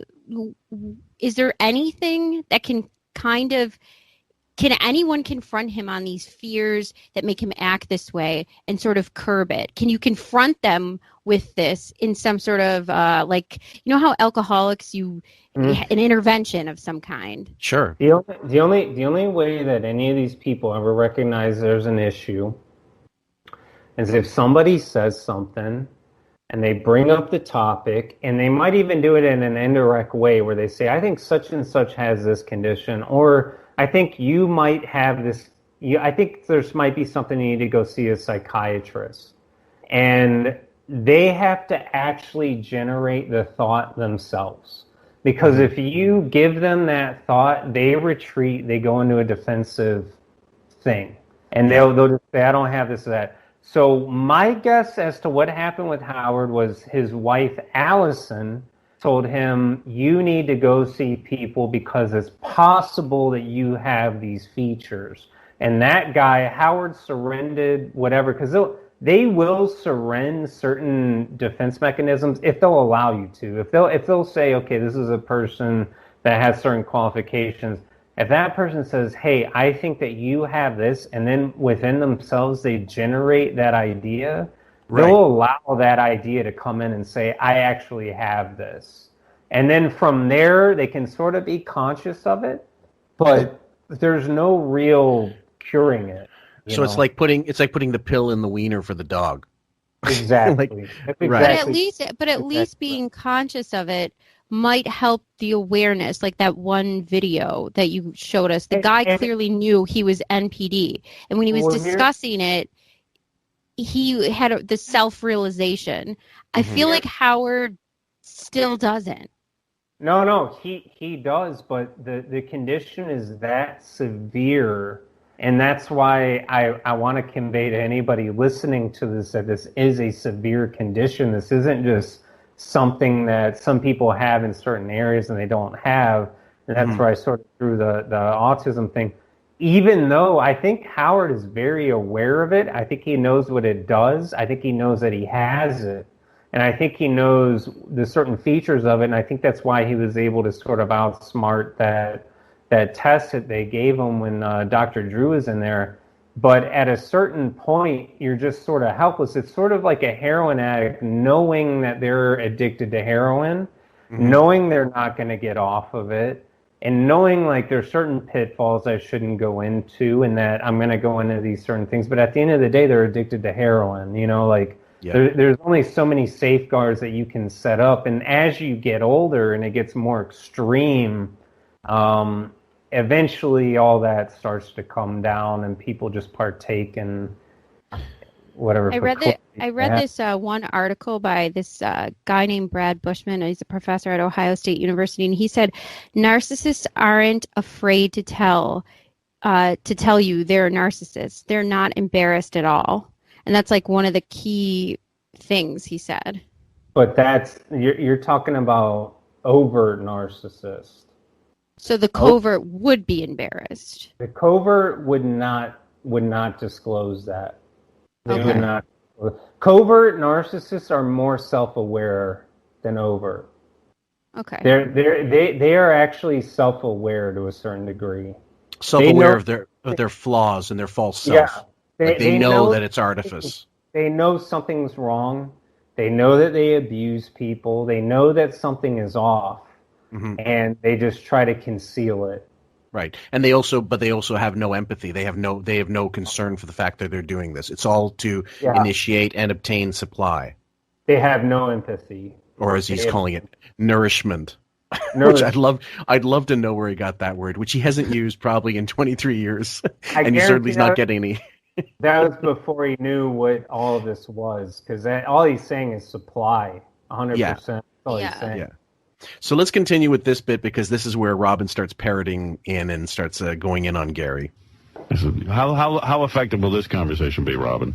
How effective will it be? I'm just amazed. How come you didn't get up and leave on Friday? Hey, Robin, I should have. You should have. Why don't you? Me like her ticket? Hold on a second. You know what? Had nothing to do with this is between. Why didn't you leave? Oh, I don't. The guy from L.A. called you up and said you could come too. Wait a second. This is between you and Robin. But between you and Robin. But Robin, have you ever left the show early to go out to L.A.? That's fine with me. No, I know it's fine with you, but it's like Robin acts like it's never happened to her, and it's a deal that you guys worked out. But I'll take it from you. I don't know why I have to be doubly pounced on by her. She let me pass. I said I asked her a question. She's getting wound up right now. I want her to wind her up. Kinetic punch is coming back right now. Good. Yeah. Okay. So she's going right into it. I had to break that up. Good a for little bit. Gary. Yeah. Well, I mean, he's right. In this situation, it's Howard's his boss, not Robin. But Robin, when Howard throws it to her, you can hear it in his voice like, you know what I'm saying, right, Robin? You know the words to say in this moment, right? You know exactly how to placate me, don't you? And sure enough, on cue, his lapdog goes, yep, bark, bark, bark, bark, bark. Okay, I'm gonna start chewing at Gary's leg. You take his other arm. Right, Robin. Right, Robin. Right, Robin is right. That's the Pavlovian response. That's the bell. It's like, right Robin. You know what to do. And you hear it. You hear it as well during the bro fight, which I've isolated that. So for the show. What's that? I said also use all that information. Oh, well, we have plenty of research. I got a ton of. I got 2 hours of the show for you right now, Robin. Yes, but you also wiped out the entire office. When I left, I left. And how did it affect you, Robin? Forget about Howard. Don't talk about Howard. He was uncomfortable. It always affects me when he's uncomfortable. I was upset. Oh. Wasn't that the key moment there? Like, it affects her because he's uncomfortable, because everything he does, I remember a clip, everything he does affects everyone. It's like the whole, he went to a graduation party and it ruined it for everyone because he wanted to leave. That was in the Ablo. That was in the Ablo discussion. Yeah, if anybody wants to refer to it, it's the first episode we did. Yeah, no one's autonomous to them. Everyone is just an extension of their mind. Why weren't you thinking what I was thinking? Why didn't you want to leave when I wanted to leave? Couldn't you read my mind? People don't. Yeah, can't you read my mind? Like, this is exactly an example of that. I have no sympathy for Beth, like I always say, but Jesus Christ, she is falling apart with this isolation. She's in hell. She is in hell. Not that I give a shit, but I have no sympathy for her whatsoever. But I see it. She's unraveling. Well, I'm going to take us into NPD number 5. They cannot be rational. That was 0.5 out of 10 for Dr. Todd Grande. We'll plug him again, and I recommend everybody get on his website. His edits are really good, and he cuts to the heart of the matter, and it's very matter-of-factly. So really amazing for people looking for more coverage on this. They struggle with rational thinking. The emotions of the narcissist serve to protect them, but this comes at the cost of logical thought.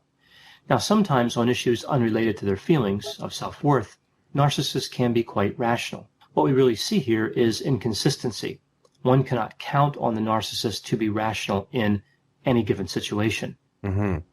So, in this particular case, you've got a boss who just clearly refuses to see reason. And he could have privately, of course, done this off the air and said, guys, look, for future reference, at least have one person in the office when you're all doing this for such and such time. And we all know that the really reason was, of course, he just didn't want them fucking getting any extra money. He didn't want, The next clip we were going to play is a very short one, and it part of a longer clip where Wiggy talks about they all went to a gathering, and at one point they all let him sit alone at a table by himself.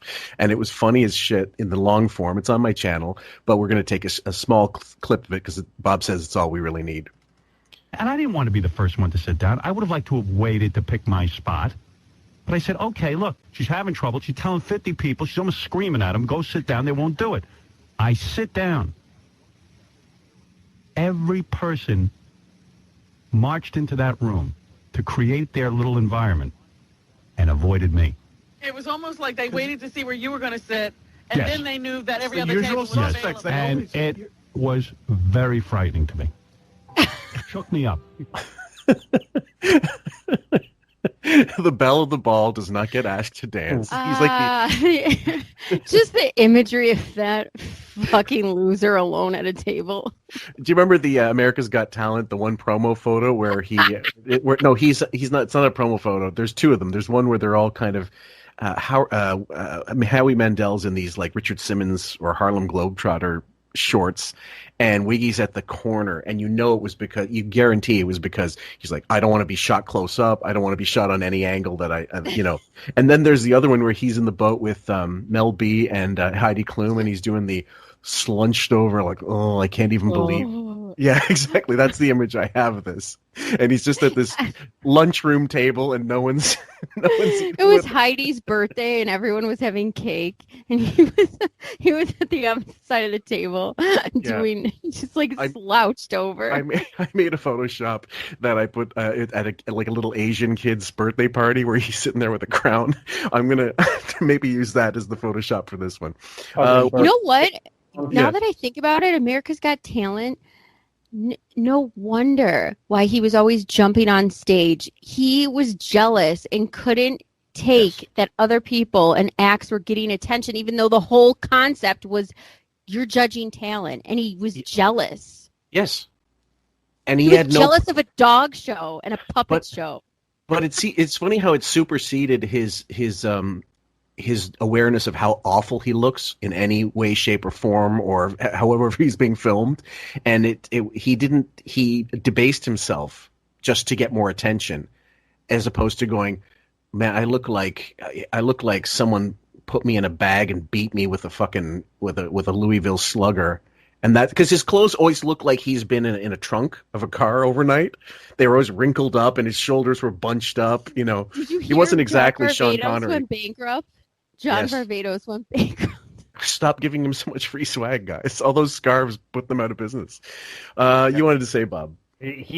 First off, he looks like a fucking cadaver that just was wrapped in white electrical tape and made its way out at all times.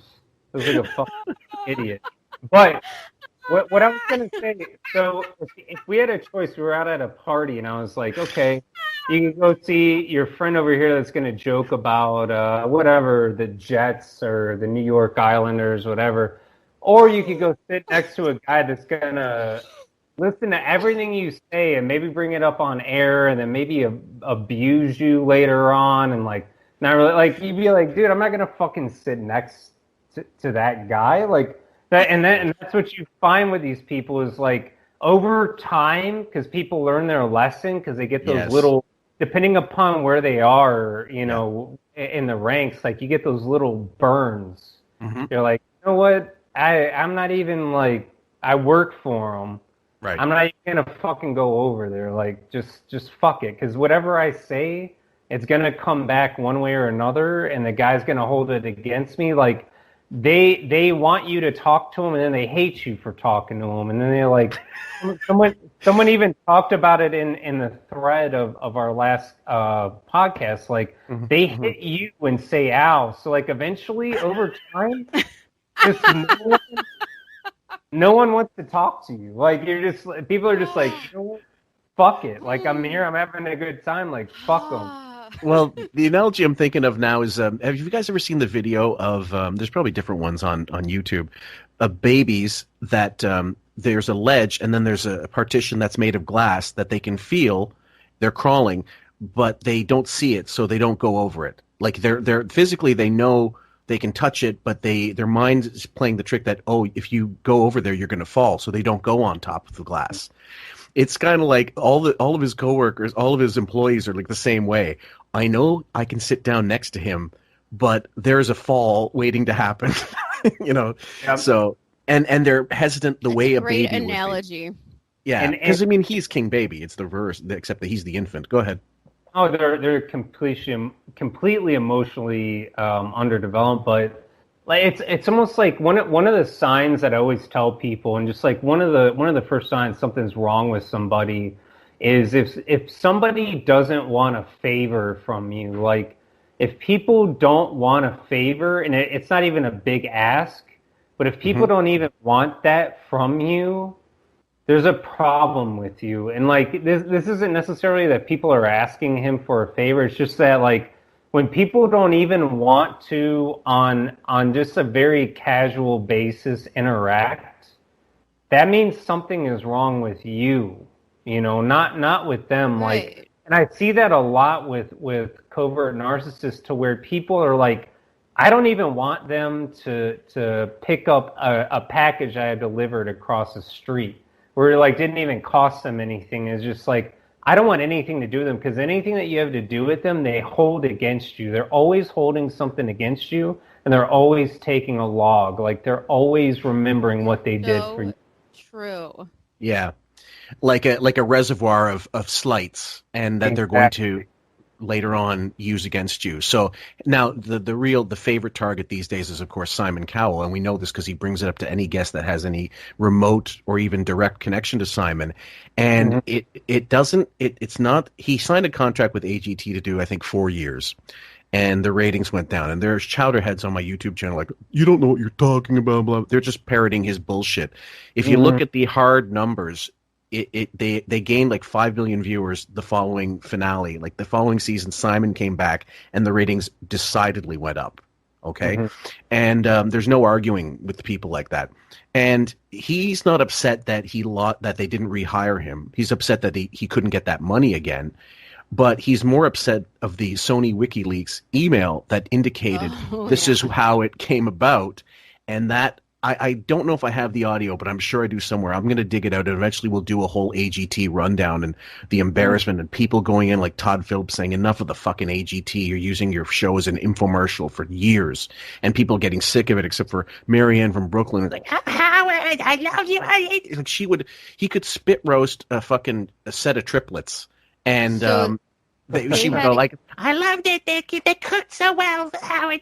Go ahead, Sam. You were going to say. Howard! Why is show so good? Oh my god! You're better at that. I don't have the tone for it. The fucking Gong Show, eh? That's all. So, right. So, Benji, or not Benji, I'm sorry, why did I say that? Kumia and Landau just brought up, but they were talking about Stern on AGT and like what an embarrassment it was. And then they said, and this is the act that he picked. And they brought up the puppet guy who's in a Vegas residency. It had to be the worst act I've ever seen in my life. It was so bad. And he had all these puppets. They're like, what the fuck? Yeah. Yeah. Was it worse than Amy Schumer's The Leather Special? Oh God, nothing's worse than that. I mean, go ahead. Yeah, Bob. Narcissists love shows like that because they're able to mirror emotion. They don't actually generate emotion on their own, so they actually just generate what's ever going on. So like they're able to like they didn't generate the fact like, oh, this is a feel good moment or whatever. Like they just actually mirror it. And I think that's what attracts Howard to a lot of these like chick flick movies and a lot of the AGT type shows, in that a lot of the emotion is already pre-digested. Sure. You know, it's like already there for you. So you're able to just kind of mirror it, because they don't actually generate any kind of emotion or any kind of feeling towards anything other than like, do I get gain from this? Do I generate supplies? So do you think that pussy cried when Joey and Pacey broke up on Dawson's Creek? Wow. See, I know those characters exist, but I've never seen an episode of Dawson's Creek. I'm happy to say, guys. Sorry. I'll get my I'll get my gay flack somehow else, because I love Morrissey or something. So I'm going to play this one clip from Dr. Todd once again. This is number 1. Narcissists don't trust anybody because they know they are not trustworthy. So starting with number 1, narcissists say that they don't trust you when they have a history of lying, falsely accusing, and manipulating. So essentially, they're trying to beat you to the punch. They're trying to accuse you of something that they do. This really has a defense mechanism feel to it, like projection. Now, he mentions projection, and that's when I actually had to stop. I had to stop, pause it, play it back, and make sure I heard it correctly, because when we do the breakdowns, when Sam and I do or when Raven's come in for one, God bless you, Raven, we love you, shout out, that when we cover the breakdowns of the weeks in review and whatever we choose to cover, projection is such a huge, it's pretty much 60% of his interviews now, maybe 70%. And it's only getting worse, and at his best, you had people interjecting. Like Robin could ask a question, Artie could ask a question, they could tell a funny story and interact with the guest. Now that he's left on his own devices, you're really just seeing unfiltered, like, narcissism in the form of an interview, but it's not an interview. It's more like an ink blot test. It's like in the guest, I got to see exactly what I want to see. Otherwise, this isn't worth it for me. His current way of, I guess, interviewing people, if you want to call it interviewing, is, and I said it in one of the chats, it's basically a combination of, he basically deconstructs very mundane things, right? So if we're talking about going to the bathroom, it'd be like, so when you go to the bathroom, do you just listen to what is going on in your bladder? In other words, do you sit there for it to go away, or do you? And like a lot of the people he's interviewing are like, I don't know, if I just go to the bathroom. Anderson Cooper, literally, no joke. We were like this. He was like, and it was. The other thing is, like, he's interviewing musicians for years and years and years. Like, I'm not a professional musician, but it's like any other artistic form where it's like, he's like asking, how do you go about it? It's like, I don't know. And like, it's kind of the same. You just sit down and you kind of brainstorm. It's not like, I don't light 5 candles and then like do a seance. And, you know, it's like, I don't know. I just kind of sit down and go about what I'm doing. So he keeps asking these questions. And then on top of all of those things, he couches everything in his own wild fantasies of vengeance and getting back at people. And are you envious of this person? It's like, it's just this weird salad of like, weird projection and vengeance and like things. No one really knows what to do with it. He asked, hold on, Sam. He asked Harry Styles. He goes, I was just going to say that. The song "Adore You" means I adore you. I was going to say they had the keyboard player play this like one right-handed the little horn melody, section or something, which was literally like playing Hot Cross Buns if you're 5 years old when you first start the piano. And he was like, wow. Play that again. And then play that again. Come on. Like, so Harry, and he's asking these questions like, it's the dumbest thing I've. And what are you going to get from this? It reminded me of when Richard Christie did Rocklahoma, and he recorded it, and he was interviewing people, and the guy goes, well, how do you rock? And the guy goes, you just rock, dude. I mean, just rock. I don't know. That band that wrote Yellow. Coldplay. So he had that guy in the studio, and he's like, so where did you come up with that? He's like, you know what, honestly, it just means nothing. Like, I just made it up. Did you guys ever hear that? He's like, no, Yellow. I've got it somewhere. He's like, it doesn't even mean anything. But like, even if it did mean something, he would still not retain that, and he wouldn't care. And he wouldn't care. Like, I'll I try to keep whatever identity I have kind of private, but like, I professionally drummed since I was 11, so I've been at it for like 23 years. Like, the process of writing music, it's really not, there's nothing really crazy. And like, I've written with like really top-notch people, like legends from Chicago, and like, it just sort of is like, you sit down, it's just like this podcast, like you sit down, you brainstorm, you kind of like come up with ideas. Like, it's not that crazy if you have talent. And Howard thinks there's some like weird occult ritual that goes into going into. Like, can I ask you, because I play piano and I've written songs, and you just sit there and you're just playing, and you play and you play and you play, and suddenly you come up with like a melody or some sort of flow from playing that you like, and then you add chord progressions, or you just go through it, and you're just doing it, and it's not thoughtful in the way of, I want to do this, so what do I have to do to get there? It's some organic thing that you just that just happens. It's like dancing. You know what I mean? You're in a club and you dance. How did you dance? I don't know. I heard music and I moved. What do you mean? Think of the story of Queen's Under Pressure. It started out with a bass riff, basically. And songs can start from anything, from a melody, from a beat. So John Deacon played, ding, ding, ding, ding, ding, ding, and they went to lunch, and apparently they forgot it. And then when they came back, they were trying to remember it, and they got it. And then it came out of a jam session between them and David Bowie. So it wasn't like they wrote the scales down and they did all this, and they decided, okay, you're going to say this, and you're going to say this. It was a mishmash of how things happen.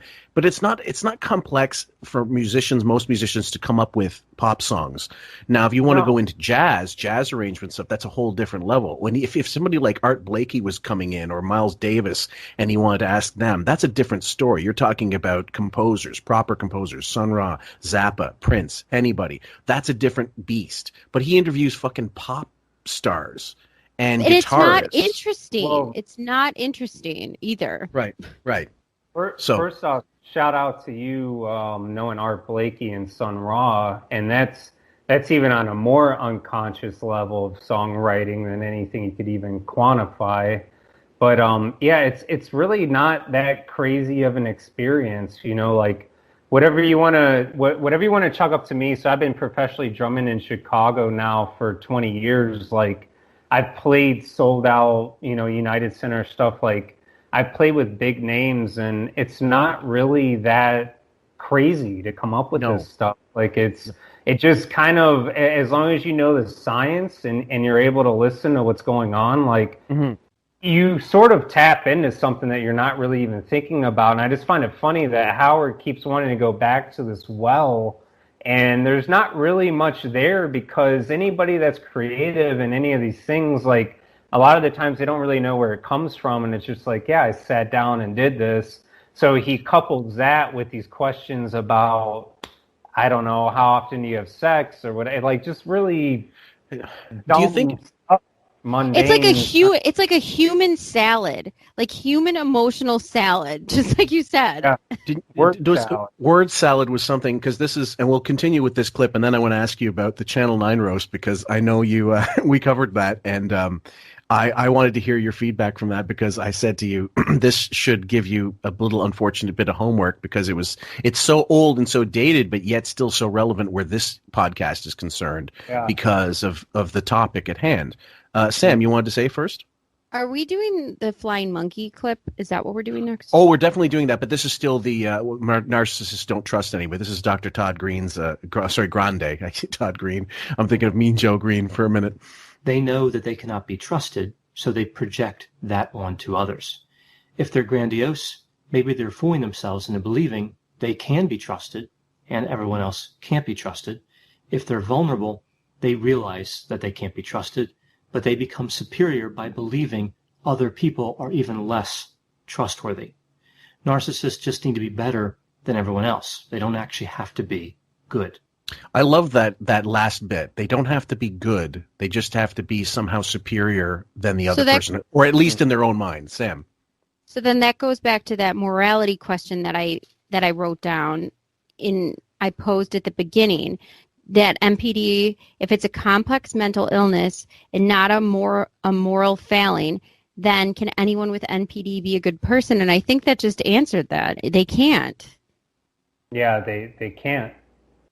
And Wow. they'll, in their own minds, so what he was saying there, in their own minds, and by the way, Howard would fall into the latter of the examples that he just put up there, because he talked about both overt and covert. Mm-hmm. Howard would fall into the second category of what he just said there. Mm-hmm. Wow. You mean, okay, yes. So, sorry, back to the Channel 9 roast, because there was a phrase you used, and you said a lot of things, but you said turning up the volume was an expression, turning up the volume. I think it was mostly in reference to the latter stage of the roast, where Allison is supposed to get up and do some stupid bit, and he would not let her. Well, he wouldn't let anybody be uninterrupted, but especially with her, he wouldn't shut the fuck up, and he had to try to shout her down. Can you explain a little more about that phrase? So what they talk about when they turn up the volume is there's certain social constructs that we all abide by, right? And there's certain things, even within this podcast, that there's certain dynamics that I abide by. I abide by that you're running the podcast. I abide by that Sam is the co-host. I abide by that I'm just kind of chiming in. You know, like it just is what it is. Mm-hmm. When somebody views those dynamics, so let's say that you and I, let's say I got on this podcast and you and I'm debating one end of something and you're debating another end of something. Mm-hmm. When I talk about turning up the volume, what I would do was I would violate those social constructs in that I would bully you and I would shut you down and I would control the narrative. Kind of a similar way, like if there's a way that I were to think about it, it's almost like a car salesman. Like when you go in to buy a car salesman will sort of violate those social norms in that they sort of dictate your train of thought. They sort of override where your doubts are. So if I were to kind of say this, like let's say you and I were debating right now, I would say, okay, Sam is the person listening to our debating. Hey, out there in Korea where they censor thought, you know, and like no one can hear, why don't you fucking throw your 2 cents in? And then you start to talk and be like, yeah, you know, fucking Greeks are, you know, like I would just constantly have you on your heels. Like I would constantly have you, it's almost like a boxing match. Like you can't ever have an offense if I constantly have you on defense. So you never actually get this opportunity that we've socially agreed to, and that you can debate me on a certain thing. Like I constantly have you on the defense until the time allotment wears out, and then you're just. It's almost like a Mayweather fight. Like anyways, go ahead. Well, just one sec, Sam. So an example we would have just played would be Bowie, like trying to combat Robin and him, but then even like just against Howard, getting sort of frustrated because Howard won't shut the fuck up about certain non-issues or non-points just to keep him off balance. That kind of thing? Yeah. Okay. Sam? So when you were saying this, I read this thing and it said in an article, or not an article, it was an abstract, I guess. It was like in a PDF file about narcissistic personality disorder. It's a defensive behavior in response to exposure to failure, accompanying fear of failure, and deeply ingrained. Self-enhancement by fear of inferiority. Perfectionism by fear of shame and self-criticism. Pursuit of special affiliations by fear of losing status or influence. Interpersonal ignorance and distancing by fear of humiliation, and avoidance by fear of shame and exposure. Wow. Yeah. That leads us into this one clip by Dr. Todd Grande called, let's see if I got this here. 1 second. Yes, they love to focus on other people's imperfections. They fixate on the imperfections of others. The narcissist is always paying attention to other people's mistakes, eager to offer their unsolicited and almost always unhelpful advice. When confronted with their own shortcomings, they get defensive and double down on their criticisms. So we see that even more rage and anger comes out when they're confronted with their own problems, when they're confronted with the reality that they're not really better than anyone else. And you'll never hear this more, guys, than a clip I'm going to play at one point here, hopefully as long as I get reminded, of when Stuttering John was preparing to leave for The Tonight Show. And he went after Jay Leno as a proxy because, first of all, he wasn't there. And second of all, he's really pissed at John. He's really just upset that someone is being taken away for more money. They're getting, basically I'm getting shown up for being a cheap shit. And he's getting a network gig with one of the big three networks. And he really isn't deserving of it. We all think it was a joke, and we'll go into that when we talk about Stuttering John at a later podcast. But I want to get into that. Stuttering John got into 10 years on a major network. That's more than Howard ever did. That's right. So there's that particular clip, and then there is another one called they don't want you to celebrate, and they resent anybody else's good fortune. I have to play these back to back. Sorry, guys. Yeah. They don't want you to feel good or celebrate. What I've seen so often with narcissists is that people around them simply don't want to share good news with them. Narcissists are not invested in other people, and they are particularly offended when somebody else is successful. It really comes down to envy, which of course is a core characteristic of narcissism. What's more, they get angry if you don't celebrate their successes with them. They want the recognition and the admiration always, right? Now, I'm going to continue that. It's a minute clip, so I have to break it up. But this led me to look for something that Sam ironically did the same, and it was just, it happened. It was just by chance. Something from the clip, from the same fellow who you recommended to us, but I went into one of his other clips. Dispositional Schadenfreude. In other words, everybody knows Schadenfreude, of course, the joy in someone else's misfortune, but disproportional because it's not someone necessarily. The situation isn't, as I said to Sam, a mass murderer finally getting caught for their crimes. It's more along the lines of, wow, this person lost their job because their house burned down in a fire. Right. Just because of COVID-19, shitloads of people are out of work and enjoying that. Exactly. There's no basis on like, oh, this person was a bad person to me, although in his case, he would derive joy extremely from anybody's. So that leads me to the question, what do you think he feels about guys like Weinstein and guys like Lauer who were brought down by the Me Too thing? Because he was pals with both of them, or at least chummy. We've seen in that famous picture of him with Beth at some party with Weinstein, laughing at some joke that they were saying. And then he went on to say, when the Weinstein when he got sort of taken down in the press, he said, well, I had him in the show and I knew all these stories about him, but I was trying to get him to admit to it in the interview. If you listen to the interview, that never happened. In fact, he was trying to push him to say, oh, did you ever, like the moguls, did you ever get girls to blow you for a part and stuff like that? And he didn't even say that. He just said, do you ever get the perks of being a Hollywood big shot? And he indirectly, so it never came out. It was all horse shit. You're saying that you knew about this stuff and didn't tell anybody? And instead you decide to have this person and interview them? Go ahead, Bob.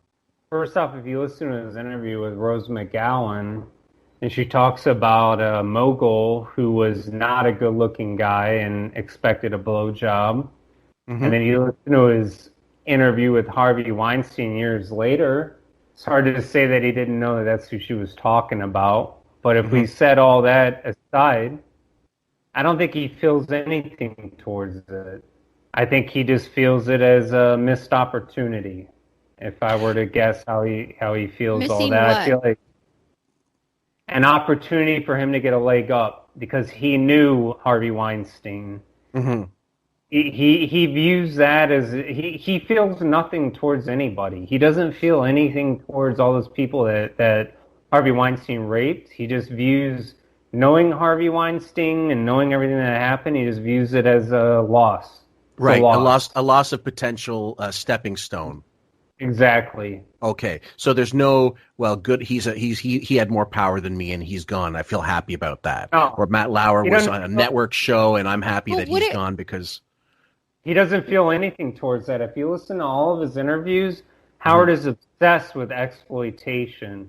He's obsessed with all these guys that he interviews, saying, "Don't you feel like now that you can get all these women, like you can fucking show them what time it is, and you can do this and that, and you can just." He's obsessed with exploitation. That's what people dream of. They want to exploit. They want to take advantage of everything. But then why wouldn't he take the opportunity when, especially, he was close with Matt Lauer? He or Harvey Weinstein, I don't know how many times they've met, but you could give your personal details and accounts. You knew something. And even if you didn't, you could at least talk about the friendship. I don't understand. So when you say missed opportunity, he could cash in on such a huge amount, like the Trump stuff of supply by getting. He's not going to talk to those pariahs. He's not going to talk to anybody that isn't a part of the main pool. He's not going to talk to anybody that can jeopardize the position that he's in. He won't take a risk. He's not going to take a risk. It's just not who he is. Like, he doesn't take risk, and he only talks to people that are made people. And by made people, when I say that, I talk about establishment people. Like, those are the only people he's going to actually mingle with at this point. Like, if you're not a made person, then he's not going to deal with you. Well, I'll continue with this clip, finish that off, and then I'll play the one where they're addicted to power. They always want that coming toward them, but they never see a need for reciprocity. It's like it never really even occurs to them. With this particular item, I think this is a little bit different because this seems to actually hurt the narcissist at a deeper level, almost like it hurts them physically. So when they hear that a competitor or a colleague is successful, it really just has a tremendous impact on them. It's like somebody else's good news is their bad news. And the perfect example is Ryan Seacrest, who has loads of jobs and loads of opportunity and has all this, and he's younger. He's got decades ahead of him, and he can't stop shitting on Ryan Seacrest. How many times, Sam, did we hear him going, you think he can, fuck his own asshole? And do you think he can, all this displaced stuff that's clearly out in left field, but if you understand that he's NPD, And this is why I can't wait till he comes back next week, not because I love the show, is because Joe Rogan just signed that $100 million deal with Spotify. And a part of me, well, this is what I wanted to ask you, Bob, is what direction do you think he's going to take it? Because he shits on Ryan Seacrest because he can say, he does all these jobs, but I still make more money just doing this goddamn garbage podcast. He claims to make more money. Yeah. What do you think he's going to do? Okay, well, let's go round table. Sam, what do you think is going to happen? Good question, Bob. I think he's not going to mention it. Bob? Because I think he's shamed.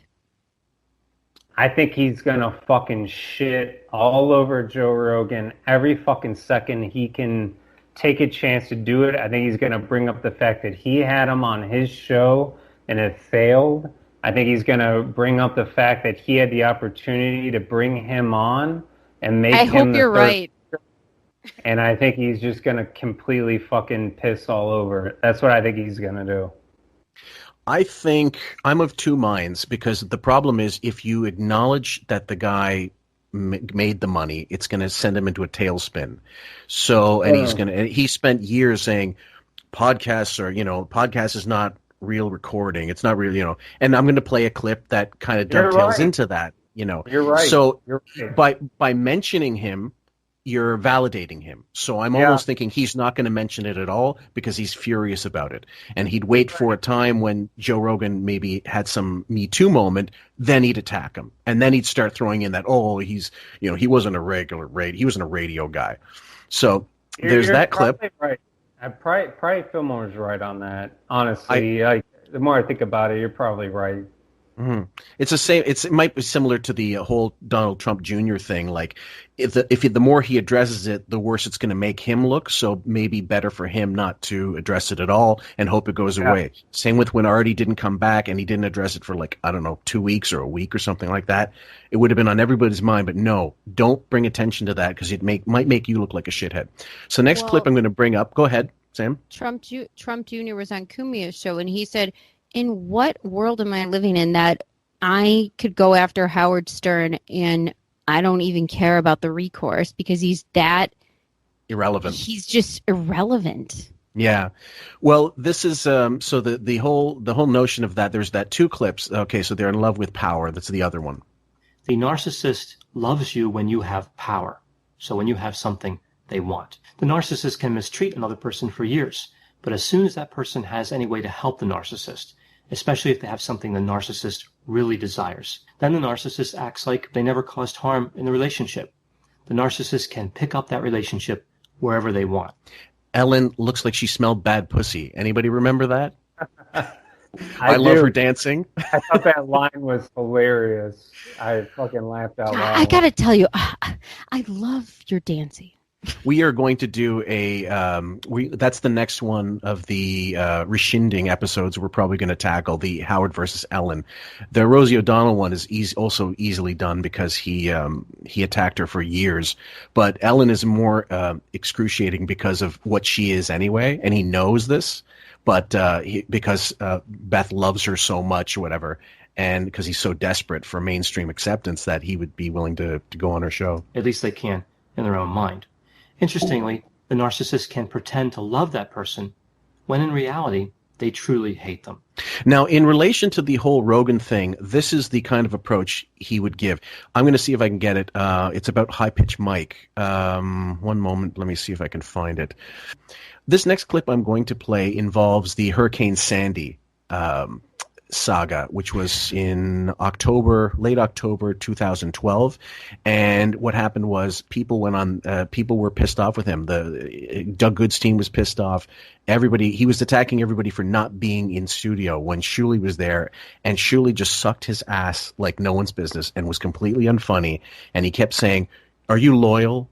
Like, can I depend on you?" In a fucking, I don't know what, it was supposedly one of the worst hurricanes. It ended up not being so bad in New York as they predicted, but that's just dumb luck. But they were forecasting, all the weather people were saying, this is going to be nuts. This is going to be like, I don't know, the equivalent of Hurricane Katrina was in New Orleans. Yes, Sam. I live in Buffalo, and we had a 2014 storm that literally the snow was up to the roof of our house. It was the most incredible snowstorm worse than the blizzard of 77 by far. You can't even open your front door. It's to the roof of your house. Yep. And if somebody told me, why can't I depend on you? Well, I'm here. Are you kidding me? So there's two clips. One of them is with Doug Goodstein. This one is where he attacks High Pitch Mike, and in the process, because that High Pitch Mike was ballsy enough to say, on Twitter, and he got in trouble for this, to praise Letterman for letting his staff, stay home. Burritos pants. No, but honestly, I mean, I just think the world of you. This is JD he's talking to, who had nobody in his life and was living in a shit apartment. It was better for him to go into work because he had nothing to do. So I really do. I think the world of the show, and yeah. As opposed to high-pitched Mike Morales, like maybe it's time for him to leave. He started tweeting nasty shit about me. Really? Yeah, and you know what, dude? That's how you. First of all, I don't know how many people are looking to employ high-pitched Mike Morales. And putting him on the air. Putting him on the air, giving him a life, and he gets on the Twitter. Giving him a life. Yeah. Abandonment, absolutely. And threatening with abandonment. What the fuck's he gonna do? Fuck him. That guy's got no one backing him. He'll be out there on his own. Fuck him. But in this case, it was more along the lines of wait till when you're where I am, then you can criticize. So he's now at the peak. What's it called? Not NPD. GTD. Marcy Turk's already indoctrinating him at this point because he's already read the book, and now he's headed towards. He's about to fire the fucking Howard TV staff and announce it on the air. I think he just did, a couple weeks earlier. Kudos to David Letterman for putting a great late show with minimal staff without slamming those who couldn't make it in. Like, you know what? Why don't you say that to my face? Don't fucking put it on Twitter. Like you're saying it to his face, Wiggy? Like, Mike's not even in the studio, and he's bashing him. But this is, that's Mike's the coward here. Because believe it or not, whatever I do impacts your life. Every fan you turn off, High Pitch Mike. Did High Pitch Mike make it to work? Who knows? Probably not. Oh, and by the way, Robin's at home at this point. She's not even in studio. She's doing chemo, and she's recovering from her surgery. And this is the one infamous one where Richard Christie came in and said, "Robin, you're not even here." She called him asshole. She screamed at him like, she had no. Okay, yeah, she was sick, but she really should have kept her mouth shut. He did not. Okay, see, that's why he's doing that. He feels guilty, so he's slamming you. Single guy living in an apartment, he couldn't get into work. Yeah, where does he live? In Manhattan? Yeah. Well, from what I guess consider yourself slammed, dude. For the week. Yeah. I mean, I think Mike Morales criticized me. You know what? Here's when you can criticize me. When you've kept a radio show going for 35 plus years, kept people employed, and you sit for 4.5 hours every day and try to figure out what's going to make an audience entertained and laugh so that we can continue working. And if everything I say doesn't come out to your liking or perfectly, try it sometimes. Yeah, does he hate doing the post-AGT show? Does he hate all the other things that have come from this? Go to it. Okay, so this is, now listen, don't you guys hear this, like this in stereo? Robin and him going after High Pitch Mike because he dared impugn Master Stern. Yeah, and I love how it's threatening. Oh, why don't you do this? It's exactly her threatening him telling him, what can you, like, the guy, he's building a case. This is exactly what I say these people do. They build a case before they actually bring you in. They'll build a case, they'll have somebody corroborate what they think, they'll have 2 or 3 other people corroborate what they think, what they heard. Like, by the time you get in there, like, you're dead to rights. You just have to get fucked up. You just have torches. To get hit. Exactly. You just have to get hit. It's just the way it is. Yeah. So and then not only, so I said Letterman gets shrapnel here because he goes after him for fucking interns. Small market, convince a program director to put you on the air, and let me see you get ratings, and let me see you build a career. So easy. You know, if you're going to just ride off of my coattails, you don't have any right to criticize me. Sam, you wanted to say? I just see you lifting up. Oh, no. Okay. Ever. Because really? while he slammed you, he didn't fire you. No. If he slammed you, he didn't mention you. Yeah. That might be why you're upset. Right. You were so unmessed you weren't even mentioned. He didn't come in Monday and Tuesday. It's not like he lives far. He's in Washington Heights somewhere. Oh, you know, I mean, like, get over yourself. So, and there a lot of fans turned on him during this saga thing because he came off like such an elitist cocksucker, and to expect people to just drop everything and come with him, and Goodstein comes in later and starts taking him to task. I don't know if we'll get a chance to play it. We probably should, but let's continue because Letterman catches shrapnel, which I'm not sure why he didn't write him off after this, but he didn't. Well, before we go into that, I mean, how fucking low level? How low level is Mike? Like, right. That's how petty these people are. Like, they can't fucking let a motherfucking thing go. Like, he as low as he is, they will not let it go. He has to fucking pay. Right. You know? he would have been mad. You're right. If the doorman at SiriusXM decided, I'm sorry, I can't show up. There's a hurricane. He would have been upset about it because nobody's there to hold the fucking door open. No, they're God, and whatever you have to do to, if you have an opinion that's different than theirs, it means that it's different than God, and you got to fucking pay. Like that's the way that they think. Well, he didn't like it when the doorman started looking at Beth as if she was a floozy, and he predicated the whole engagement on the doorman's thoughts and views of her as just a little Pittsburgh slut. So what does he think about high pitched microphone? I still love to this day that I love to this day that Imus had said that she had herpes. Yeah, on the show. I have to find that audio. Oh, it's great. While you were at home, I'm sitting here trying to entertain our audience. Keeping the lights on. Yeah. You don't get that right. You criticize. JD can criticize me.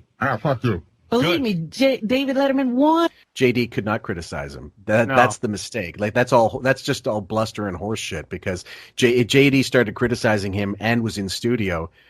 He'd get the cat of nine tails himself. Yeah. Why would you announce your engagement on Twitter? Don't you know where you work? Exactly. That was years later, but it was the same basic treatment. Sorry, Bob. A guy who I can fucking sucker punch, knee in the face, brutalize, kick him down. Yeah, he can criticize me. Unless he criticizes me, and then I'll fucking completely like that's all he's saying. That's all he's saying right there. Right. Yeah, he was there. I know Letterman, and I know a lot about him. Believe me, he was criticizing those people. Yeah, he didn't do it on the air. And you know what? They'll have repercussions. Yeah. And you know what? They'll have repercussions. One sec. He fucks them. They gotta get in that room and bend over. Yeah, right. Like, Dave's such a great guy. No, he fucks you when you're an intern. Yeah. Yes, Sam. How about we ask Beth? What's that? How about we ask Beth about the fucking at Letterman? Oh, yeah, that's a whole can of worms. Like, bitch him now. You fuck him. Oh, Dave is so wonderful. Okay, Hyperch Mike, get a job with him. Let's see if he wants your ass. So oh my God. So imagine working for this. He's not as good as me. You like Dave better than me. It's not as good as me. I'm not the star of the show. me. Exactly.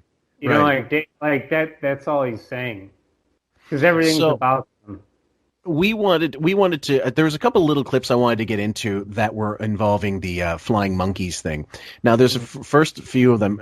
Sam, did you want to? We'll go with the bro fight where Robin starts instigating it and goes after Artie because he dared talk shit about him. It's the perfect example of what this is. But first, I want Bob to explain what that is before we go into the clip. Oh, flying monkey, the term, yeah. Correct.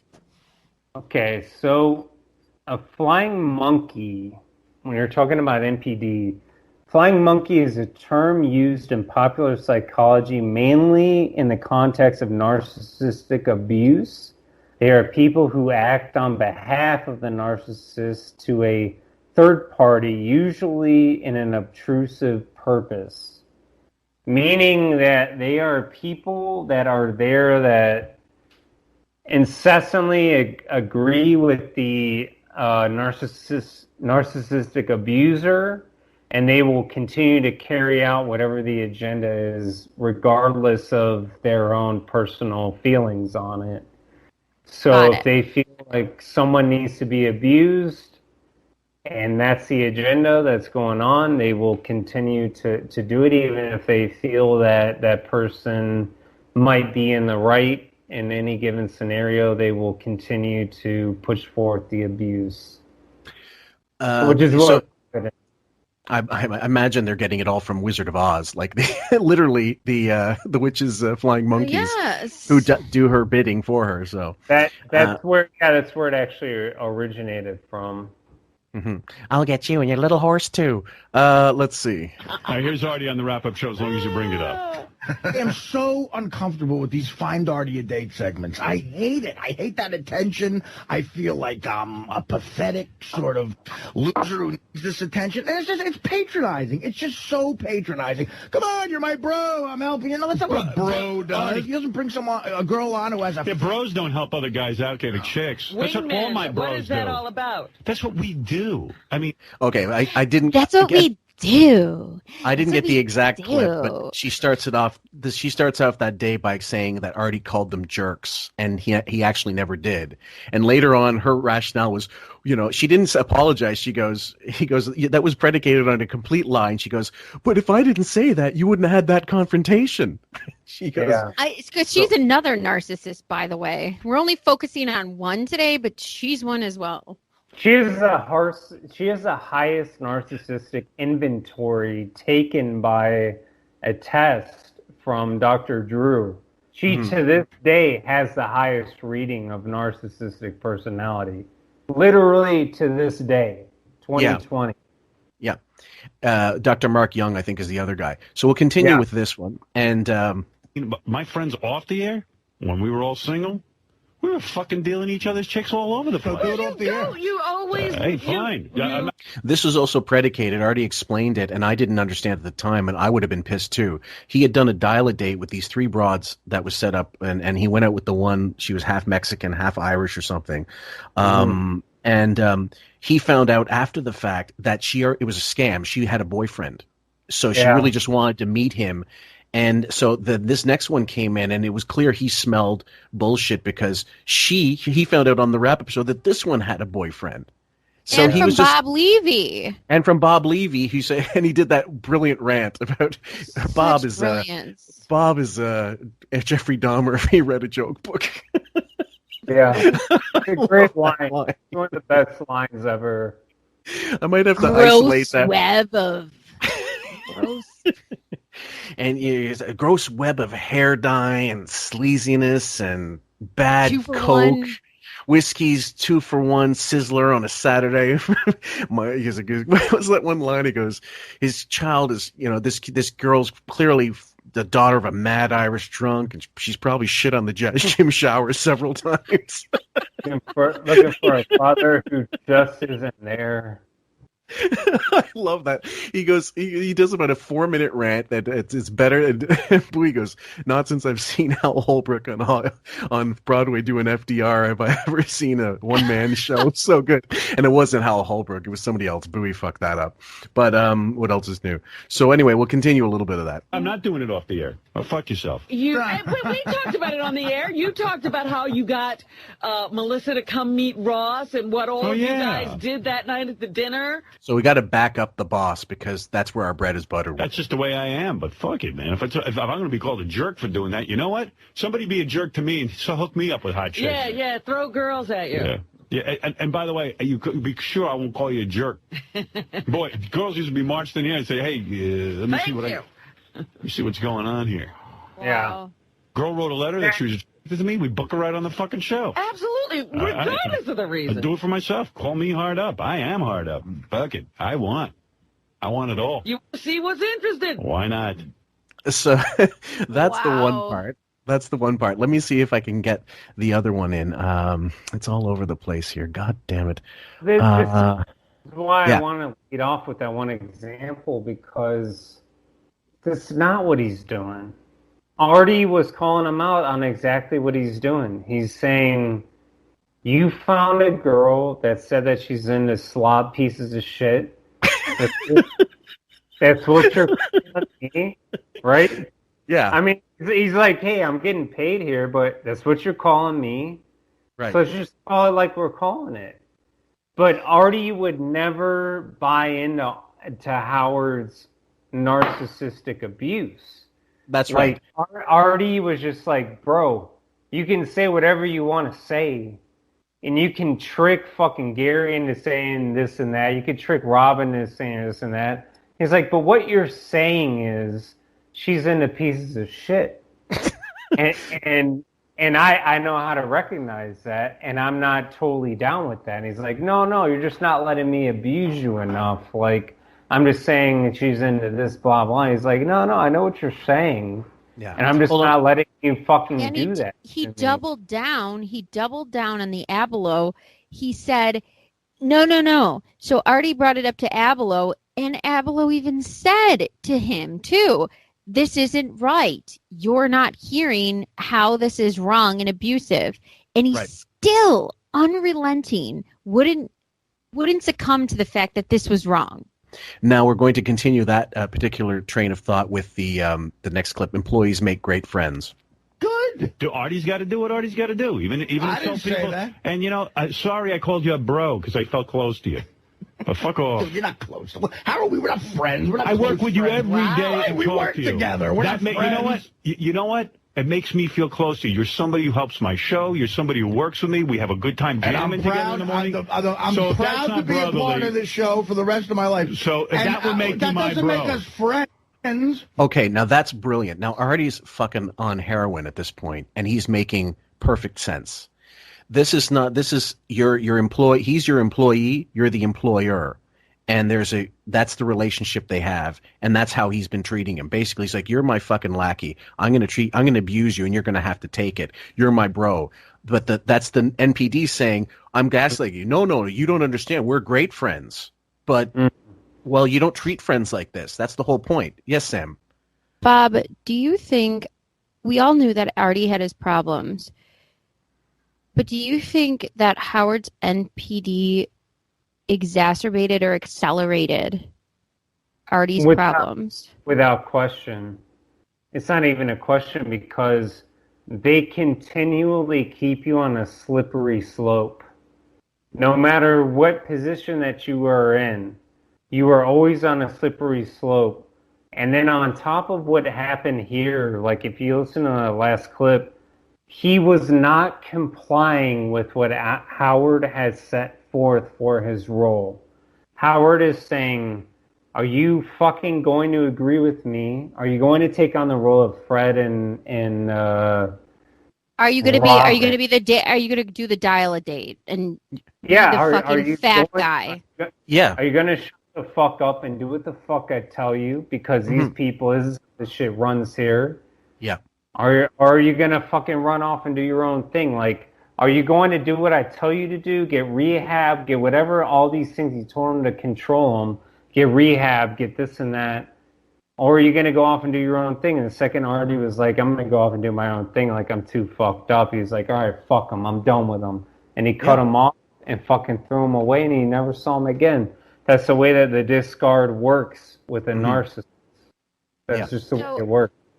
So I'm not blaming addiction on Howard, especially for Artie. No. But when I learned more about this NPD thing, and in juxtaposed with the fact that Artie looked at Howard as a father figure, he literally said that in so many ways and grew up idolizing him. There has to have been, now that I know more about this is like a perfect storm of two mental trains running, and the switchboard didn't happen, and they collide, and they're at full speed ahead. His addiction, full speed ahead. His narcissism, full speed ahead. There's no way that wasn't going to crash. Do you know what I'm saying? Well, this is the thing I've always felt. Artie was too smart for that show. He's not formally educated, but he was way too smart and too much of a fan. And talented. Well, right, and he knew too much to just take it up the ass every fucking day for the rest of the time. He's always said for ages, he goes, I didn't want to be Bowie, looking around to see who's in the room so I could talk shit about them when they're gone, or Will or any of these weasels. I was in there to just be funny, and I didn't have to go to the Thursday meetings because I didn't contribute anything. I was on the fly funny, and he was. His stand-up, you can argue, well, I don't find his stand-up all that amazing, of course, but on the show he was brilliant. His memory is insanely, not just the memory, the cadence of... Right, his timing, everything. Incredible. Right. And either way, in this case, he was not willing to just take it up the ass and say, like, yeah, no, I'm not sitting for this. You're not right. And and he was pissed, but he was right. Go ahead, Sam.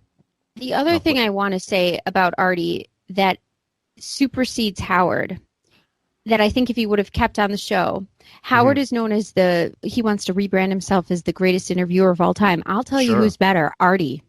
I love when Artie is straight in doing his podcasts and he interviews people. They are some of the best interviews I've heard, bar none, better than Rogan. And I'm not even joking. Not all of them. No. But ones where he's sober, where he's with a sports person he's interested in. Yeah. The one with DePaulo and him, and the one you posted, the actor, him and DePaulo, and oh, come on, the guy from The Godfather, and Gianni Russo. Yeah, thank you. That was amazing. He's a good interviewer. He is. He can be. He has it in him to be good, but unfortunately these days, there's this nervous energy he has where he almost like he had Tim Sabian in, for example, for one interview before the COVID-19 shut everything down. And it was horrible because he wouldn't let him finish a thought. And it wasn't, I don't think he was addicted. I don't think he was on anything. I think it was this nervous energy of anxiety. I got, the thoughts are coming out faster than, they're coming out of my mouth faster than I can think about what's processing. And Sabian had to calm him down, say, look, calm down, relax. I think he was overly excited. I don't think he was high, because believe me, we've had plenty of evidence on video to see when he's high and not, or when he's on something. So, Bob, you wanted to say? I agree. No, I agree. I actually heard that interview, and I completely agree with that. It was like nervous energy, but it wasn't enhanced. Yeah. Either way, I understand. He can be really good, though. He can be. If he really wanted to hone in the skills that he has sober, he could be great. Absolutely. So let's play the rest of that clip. That makes me, you know something? I'm shocked to hear you say you don't think you're my friend. Well, how are we friends? What do we do that would indicate a friendship? We spend 5 fucking hours together in each other's head on the air together. I allow maybe 3 or 4 people in this world to do that. Maybe it's not typical friendship. Friend? I don't sit there and fucking enable you thinking shit, but at least, maybe those are your friends. Okay, now, he's going low in response to Artie's actual on-point argument. And he's bringing up the addiction. Maybe those are your friends. Yeah, well, of course, that's just a fucking cheap low blow because that's what he knows to do. And he can't actually answer the question and say, no, Benji's not my friend. He's on air and he helps, but he's an employee. But Artie's my friend. Why? Because I can get something from Artie who actually is in the business and at that point is shooting films and TV shows and movies, and he's still touring constantly doing comedy. That's where Artie had value. And as a person who he crutched on from 2004 to 2008, it was Artie should have got Howard's salary and Howard should have got Artie's salary. That's how much they crutched on every aspect of his fucking life. You look at every Howard TV during that time. So I'm sorry, guys. Even if you're Team Artie or not Team Artie, that show, without him, doesn't even get to Sirius. He doesn't get the big money. I'm sorry. 100%. I mean, I stopped listening after that. 100%. Yeah. I didn't. Yeah. Sorry, Sam. Go ahead.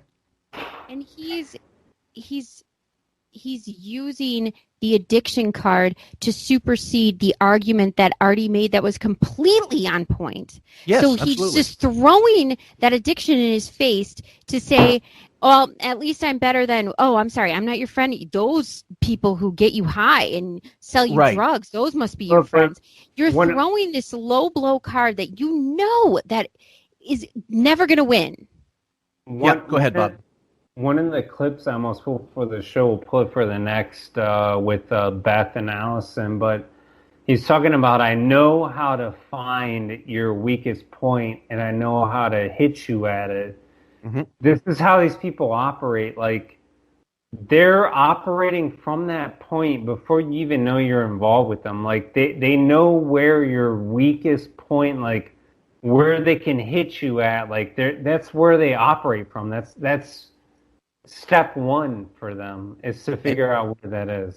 But this was the one time that Artie actually got him at his own game when he called him a pelican, and he could not fucking take it. Remember that they did this thing ages ago, like Howard said, like, piss us off with one sentence, and he went after, he said, all right, Gary, you cheat on your wife, Robin can't take anything, Artie, Dana doesn't love you, she's just there for your money, which was really projection of him and Beth. Yeah. And then Artie, this one thing set him out right off, and it was amazing to listen to the intro. It's on my channel, Bro Part 3. I think it's Part 2, Part 3 actually. And Artie is so silent throughout most of the thing, and he's letting Howard punch himself out. And then when he finally gets into the conversation, he's very salient. He makes all these points that are very salient. So I'm going to play the rest of that because it's only 20 seconds or so. But the fact of the matter is, I sit here every morning and share my livelihood with you because I think you're a great guy and a fun guy and a guy I want to hang with 4 or 5 hours a day. How many of your so-called good friends you hang with 5 hours a day? I don't work with them. We work together. So what? You can't be friendly with some. There's people who spend 8 hours a day with people. You can't feel close to somebody you work with? So again, we talked about with that. I don't know if we played in the last episode where he doesn't have any friends, he doesn't pay, but that is Howard. He's always been that way.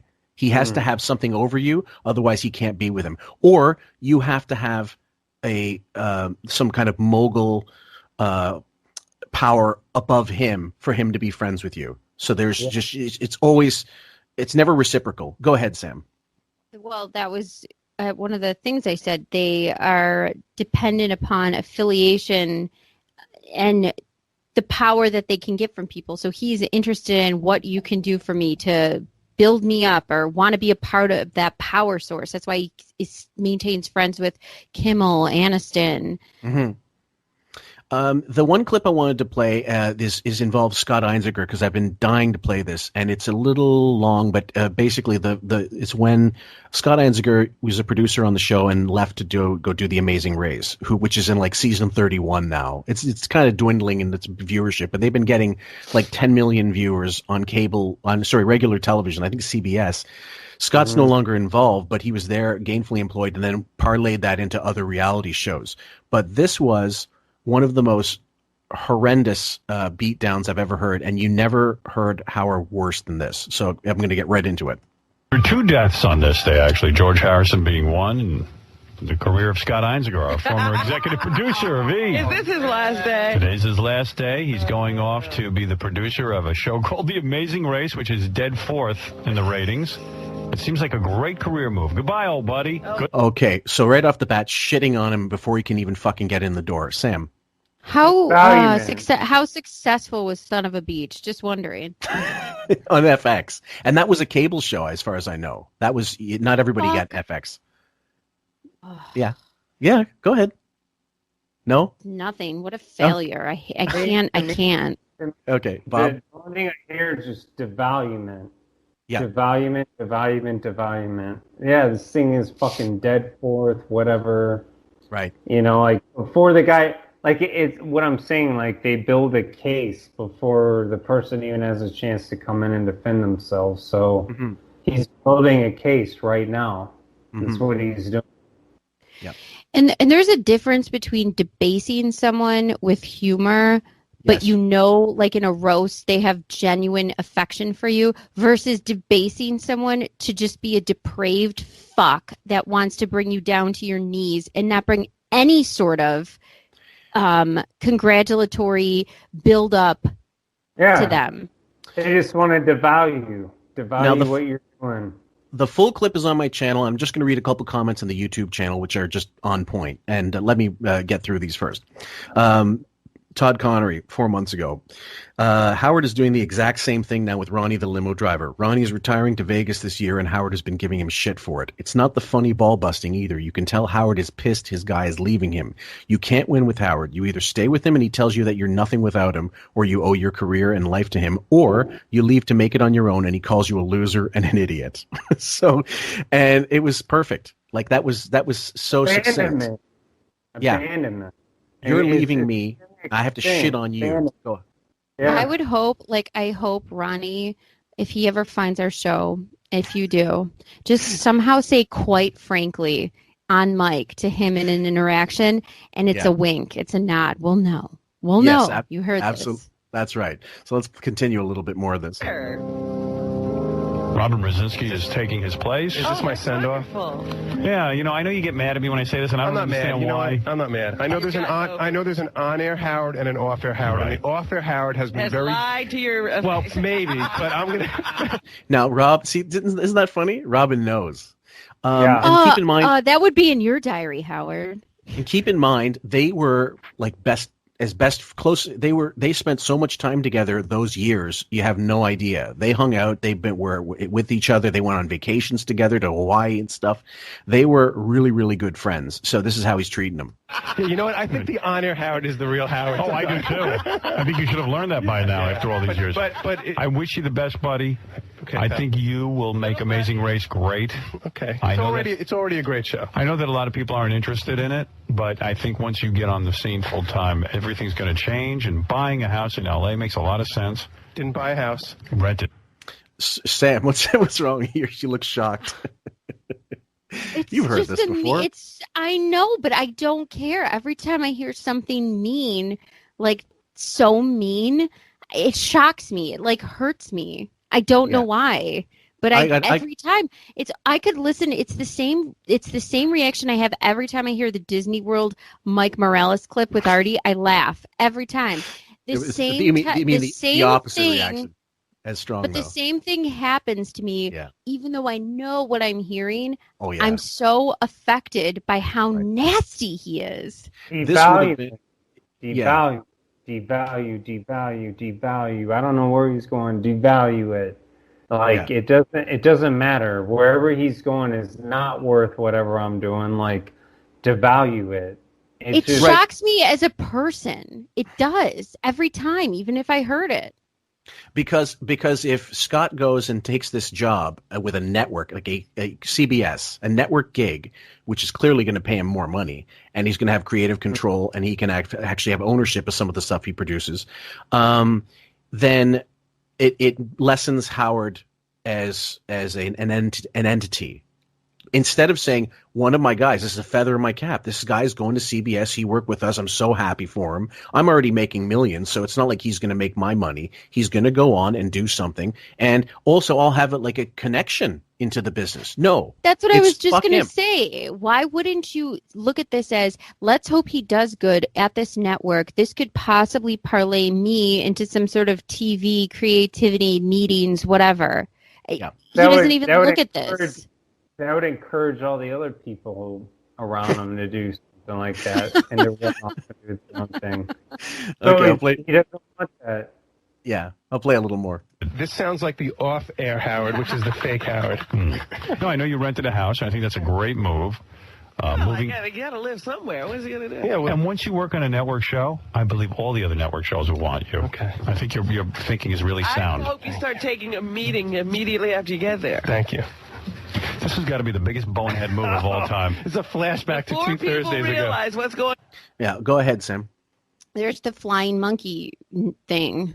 Oh, yes. I wish they came up with a different name, but Yeah, I think we're definitely going to have to do. Maybe we'll do a part 2 of this, Bob. Maybe at another time and play some of the other stuff too, because there's so much of this to go around. We're going to maybe beat it into people's heads, but it's so fascinating because we didn't even get into the Stuttering John stuff, and I really want to, but I know we're not going to have enough time. Let's finish playing out this clip, and then we'll see where we can go. Hold on, you better find yourself another job. People say to me, "What's with Scott leaving?" I go, "It's the biggest bonehead move." Bigger than Jackie. Oh, stop. Dude, that hurts. Stop. How can it be bigger than that? Well, what's he doing? He's going on a show that nobody likes. Yeah, at least. They had 10 million regular, like 13 million viewers at the time. It was only getting bigger. The Amazing Race it's still on the air. It was huge. Yeah. Like it went for like 25 seasons. Like it's huge. It's still on now. 2020. Meanwhile, Howard's on YouTube. Howard doesn't even have a channel at this point in time. Now, true, Scott's no longer involved with it, and he stopped being involved with it like a year after he was on the show. But it led to other gigs for him within the business until, of course, I think the last few years. I don't know, maybe he's doing consulting or whatever. But either way, he got away. So he has another job. Well, that's true. A lot of people like the show. Where? Oh, in England. Wow, Howard, you've never even seen the show. No, The Amazing Race. I heard it's good, but like nobody cares. I tried to watch one. I did. I said, all right, another reality show. I taped it. I couldn't sit through the first episode. Try next Wednesday at 9 o'clock. We'll all try. We're all pulling for you, buddy. Thanks. You could say that for the next 10 hours. There's no one's going to tune in. I'm not going to play the rest of it because there's 20 minutes. I only cut about 5 minutes of it, and it's just excruciating to go through. Imagine 20 minutes of your boss wishing you well, telling you it's a shit show, what a stupid move. You're not going to make more money with CBS than you will at a fucking radio station producing at that point it was just E, I think. And the only person who's really silent is Artie. Artie doesn't say anything because he knows, and he admitted way later that Howard was extremely vicious toward him for no good reason except vanity and. I don't think Artie would ever become a flying monkey. I think that was the biggest thing with Howard. I don't think that Artie would ever succumb to being what Robin and Fred were. I don't think. I always think Artie was like, no, like you say this thing about Bob, you say this thing about what the one example I sent to you was when Bob Levy thought he was fucked over for not getting enough plugs, whether he was or he wasn't. But the thing with Artie was he was like, I kind of feel like he is getting fucked over. Like he does a lot for the shit, and for Howard free. Was like, and Howard was like, well, what side are you on? And he's like, well, I don't know. It's like, but like all Howard was saying, well, if you don't agree with me, like, dude, like, what the fuck side are you on? Like you're either on my side or you're not on my side. Like, right. You got to choose one. Like, yeah. And the idea anyway, and the main idea, the takeaway here is, and you talked about the flying monkey syndrome. The Robin's in full gear here. When Stuttering John leaves, we're going to play that the next time we do an narcissistic personality disorder, or we'll do the Beth one next. I'm not sure, but we'll definitely have to go back to this to reinforce the point because the clips are so good. That she behind the scenes was telling John, look, you should go off and do this. Howard doesn't want to hear from you. You got to do what you got to do. But then on the air, I can't believe he's leaving the edgiest show to go work on, with Jay Leno. Who the fuck are you talking about? You're talking about a guy going from 85,000 to 500,000 a year. And you're going to criticize him, and you're going to actually buy that shit because your fucking insecure ass hurt boss can't take that fact that, and that's a whole other discussion. Sam. when you see this personality disorder, and as we keep going through different clips, it's almost like these people who are on the string of his control are also a part of this disease, a part of this mental illness. They all seem to aid in the mental illness that is whatever the fuck his disgusting brain is. That's why. And it as further as we go into this, and we're going to do the Allison and Beth episode and the Stuttering John one, but as we're playing these, it just makes me realize they're all playing a part into this feeding and supply in a way that's just incredible. I mean, look at Scott Einziger just now in that clip. Hi, wish you well, and then I'm going to punch you in the face. Yep. It's just awful. Yeah. Yeah. And they know that, and they know how to. They know that you have to navigate certain things with him, and definitely Robin knows where she comes in all of this, and Fred does. You just know, you know how to play your cards. Like you just know, you say certain things, you don't say certain things. It's just an abuser. It's an abuser. It's like any other abuser, like any woman that's dated an abusive boyfriend that has these things like. You just know you say certain things, and you know you don't say certain things, and it's like they are that bad. Like Howard is that bad. He is that bad of an abuser. So where do you think that the Marcy Turk coming in has either? Do you think it has enforced and heightened this mental disorder, or how do you think that is? Fitting in with this? I think Marcy Turk, so the thing that you have to recognize with narcissistic personality disorder is as much as we make fun of Howard not having a personality and not having, they actually don't have personalities. They actually don't have interests. They actually don't. So someone who can come in and recognize that this person is programmable, basically, if they don't have any actual interest, which is what I think Marcy Turk did. I think Marcy Turk more or less came in and said, this person is programmable. I mean, this is a person with nothing really there, so I can essentially morph whatever I need to morph out of what my larger vision is of this. And what her larger vision is, I don't really know. I don't know that much about her, but I do think that she controls whatever his larger vision is, and I do think that she recognized that he is very programmable because there's actually nothing there. There's nothing really. He's like It's like the Todd Grande thing where he's like the mystique. When you actually get to their core, there's really nothing there. Like. They don't actually have any interest, and it's like amazing when you hear this because you're like, well, no, Howard's into heavy metal and chess and whatever you want to ascribe to him, Peloton. Yep. No, there actually is nothing there. He has nothing there. He's just a mirror of everything. That's right. I like that word you use, programmable. Yeah, he's like a blank sheet of light bright before you start poking the little things in it and making your little design.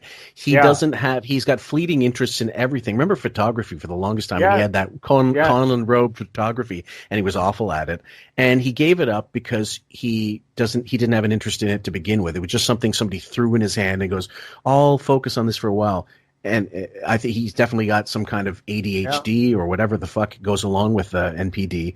But he doesn't stay at anything long enough to be good at anything. That's the funny part. He's got photography tutors. He had Peloton tutors. No, they don't have a desire. They don't have that thing that makes you want to, like, let's say you want to learn the drums. They don't have that thing that makes them want to learn the drums. They don't have that thing that makes them want, like, there's the drive. They don't have passion. Mm-hmm. It is incredibly.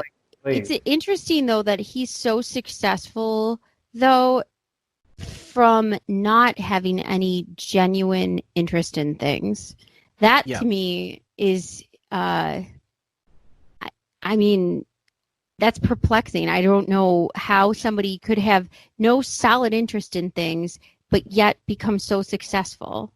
Well, he got it was the perfect storm of. Do you remember that quote from the Colford book, Sam, where he said the one guy said, maybe it was Bob Grant, how the country degenerated at the right time for Howard to make his ascendancy. Well, it's kind of like the perfect storm of Howard being controversial equating into publicity turning into ad revenue. So once you make money, all of a sudden people think you're doing something right. It can't be you scratched a lottery ticket and you got rich. It doesn't take a genius to win the lottery. It just takes luck, a tremendous amount of timing, confluence, and then all of a sudden, it's also the luck comes in. No internet. Early 97, 96, if you had 2020 internet in 1997 or 95, he'd never been able to grow. He would have been like he would have been Carlos Mencia. It also too, the fact that it was the rise of those daytime talk shows, Jenny Jones, Ricky Lake, Jerry Springer, Maury. It was like smut TV on top of smut radio. So you had the perfect timing of smut TV, and now you have this guy who's supposedly doing this thing, and nobody can talk about it in forums on the internet, and nobody can kibitz about it the way we do now. So you're right. It wasn't a crazy equation. I mean, Marilyn Manson was out, Nine Inch Nails were out. I mean, it was a time to do what he did, and like he just had a different platform. And so why isn't he stopping? That's a complicated question. Maybe we got to approach that in the next episode. Yeah, we'll do that the next one. But I think that I don't know. I think that Howard is a part of something bigger, and I think that he was there to promote degeneracy to the United States, and I think that's why he's been given the platform he has. I don't think that he's a talented guy. I just think that his agenda was pushed forward, but maybe that's getting too much of a conspiratorial realm. It's the gay mafia. Go ahead, Sam. I think I can't wait for Fillmore to make the Photoshop of a cadaver in electrical tape. I'll put him. Yeah, I'll make a mock-up of The Godfather when Tessio comes up to Michael, says, "It'll be in my territory, where it'll be safe." Anyway, I want to thank everybody for following along with us on this ride. I think this is going to be our 24th episode. We started officially February 9th or so, and we're getting into June. So thank you, Bob, of course, once again for joining us. It's always a pleasure to have you on. And so we value your expertise and your insight as well. Sam, of course, my wonderful, lovely co-host who always has great little rejoinders and impressions. Don't worry, guys. Beth Drunk will she will be back in the next installment. Yeah, this isn't for that. You got a Marianne from Brooklyn. That was the first time I ever tried that. That was a good one. That was a good one. And so we encourage everybody to join us at, quite frankly, a Howard Stern podcast in the Facebook group. I'm going to put a picture of what the Facebook page looks like as well as a link. Once again, if you guys want to follow along with the morning thread, the mockery thread, I think Howard's starting up again this following Monday. So we have 3 more days. And do you guys want to take a little side bet on if he mentions the Rogan thing? Because I'm fascinated with that aspect. 100% he will. He will? Okay. Sam? Yeah. No. I think no, because he never touches anything when it happens. He'll have to wait a couple months, and then it'll eat at him that whole time, and then he'll bring it up when it makes no sense. So you know what I don't like about, though, I wish Rogan, here's what I don't understand, because he's such a... He doesn't care. He'll say whatever he wants and have people on who say whatever they want. And he values the free speech so much that's the whole reason why he's going to Spotify. I don't understand why he says, wow, that must be burning his ass. I wish he would bait him. I just do. So everybody, we encourage you to follow us now at Spotify. We're always at Podbean, but now we're at Spotify as well, and probably every other like Stitcher. I'm not sure about Stitcher, but Podcast Republic. A lot of these apps you can use will now stream our show now that we're on Spotify. So any way you want to go. I love the Podbean app, by the way. We're not getting paid by them, but it works a treat when you just want to download stuff. Very no frills. And thanks for listening, everybody, and we'll catch you on the next one. So from all of us here, thank you, and take care. Stay safe. In vino veritas. Age quod agis. Creda Judaea sotella non ego. Eventus stultorum magister. In pace requiescat.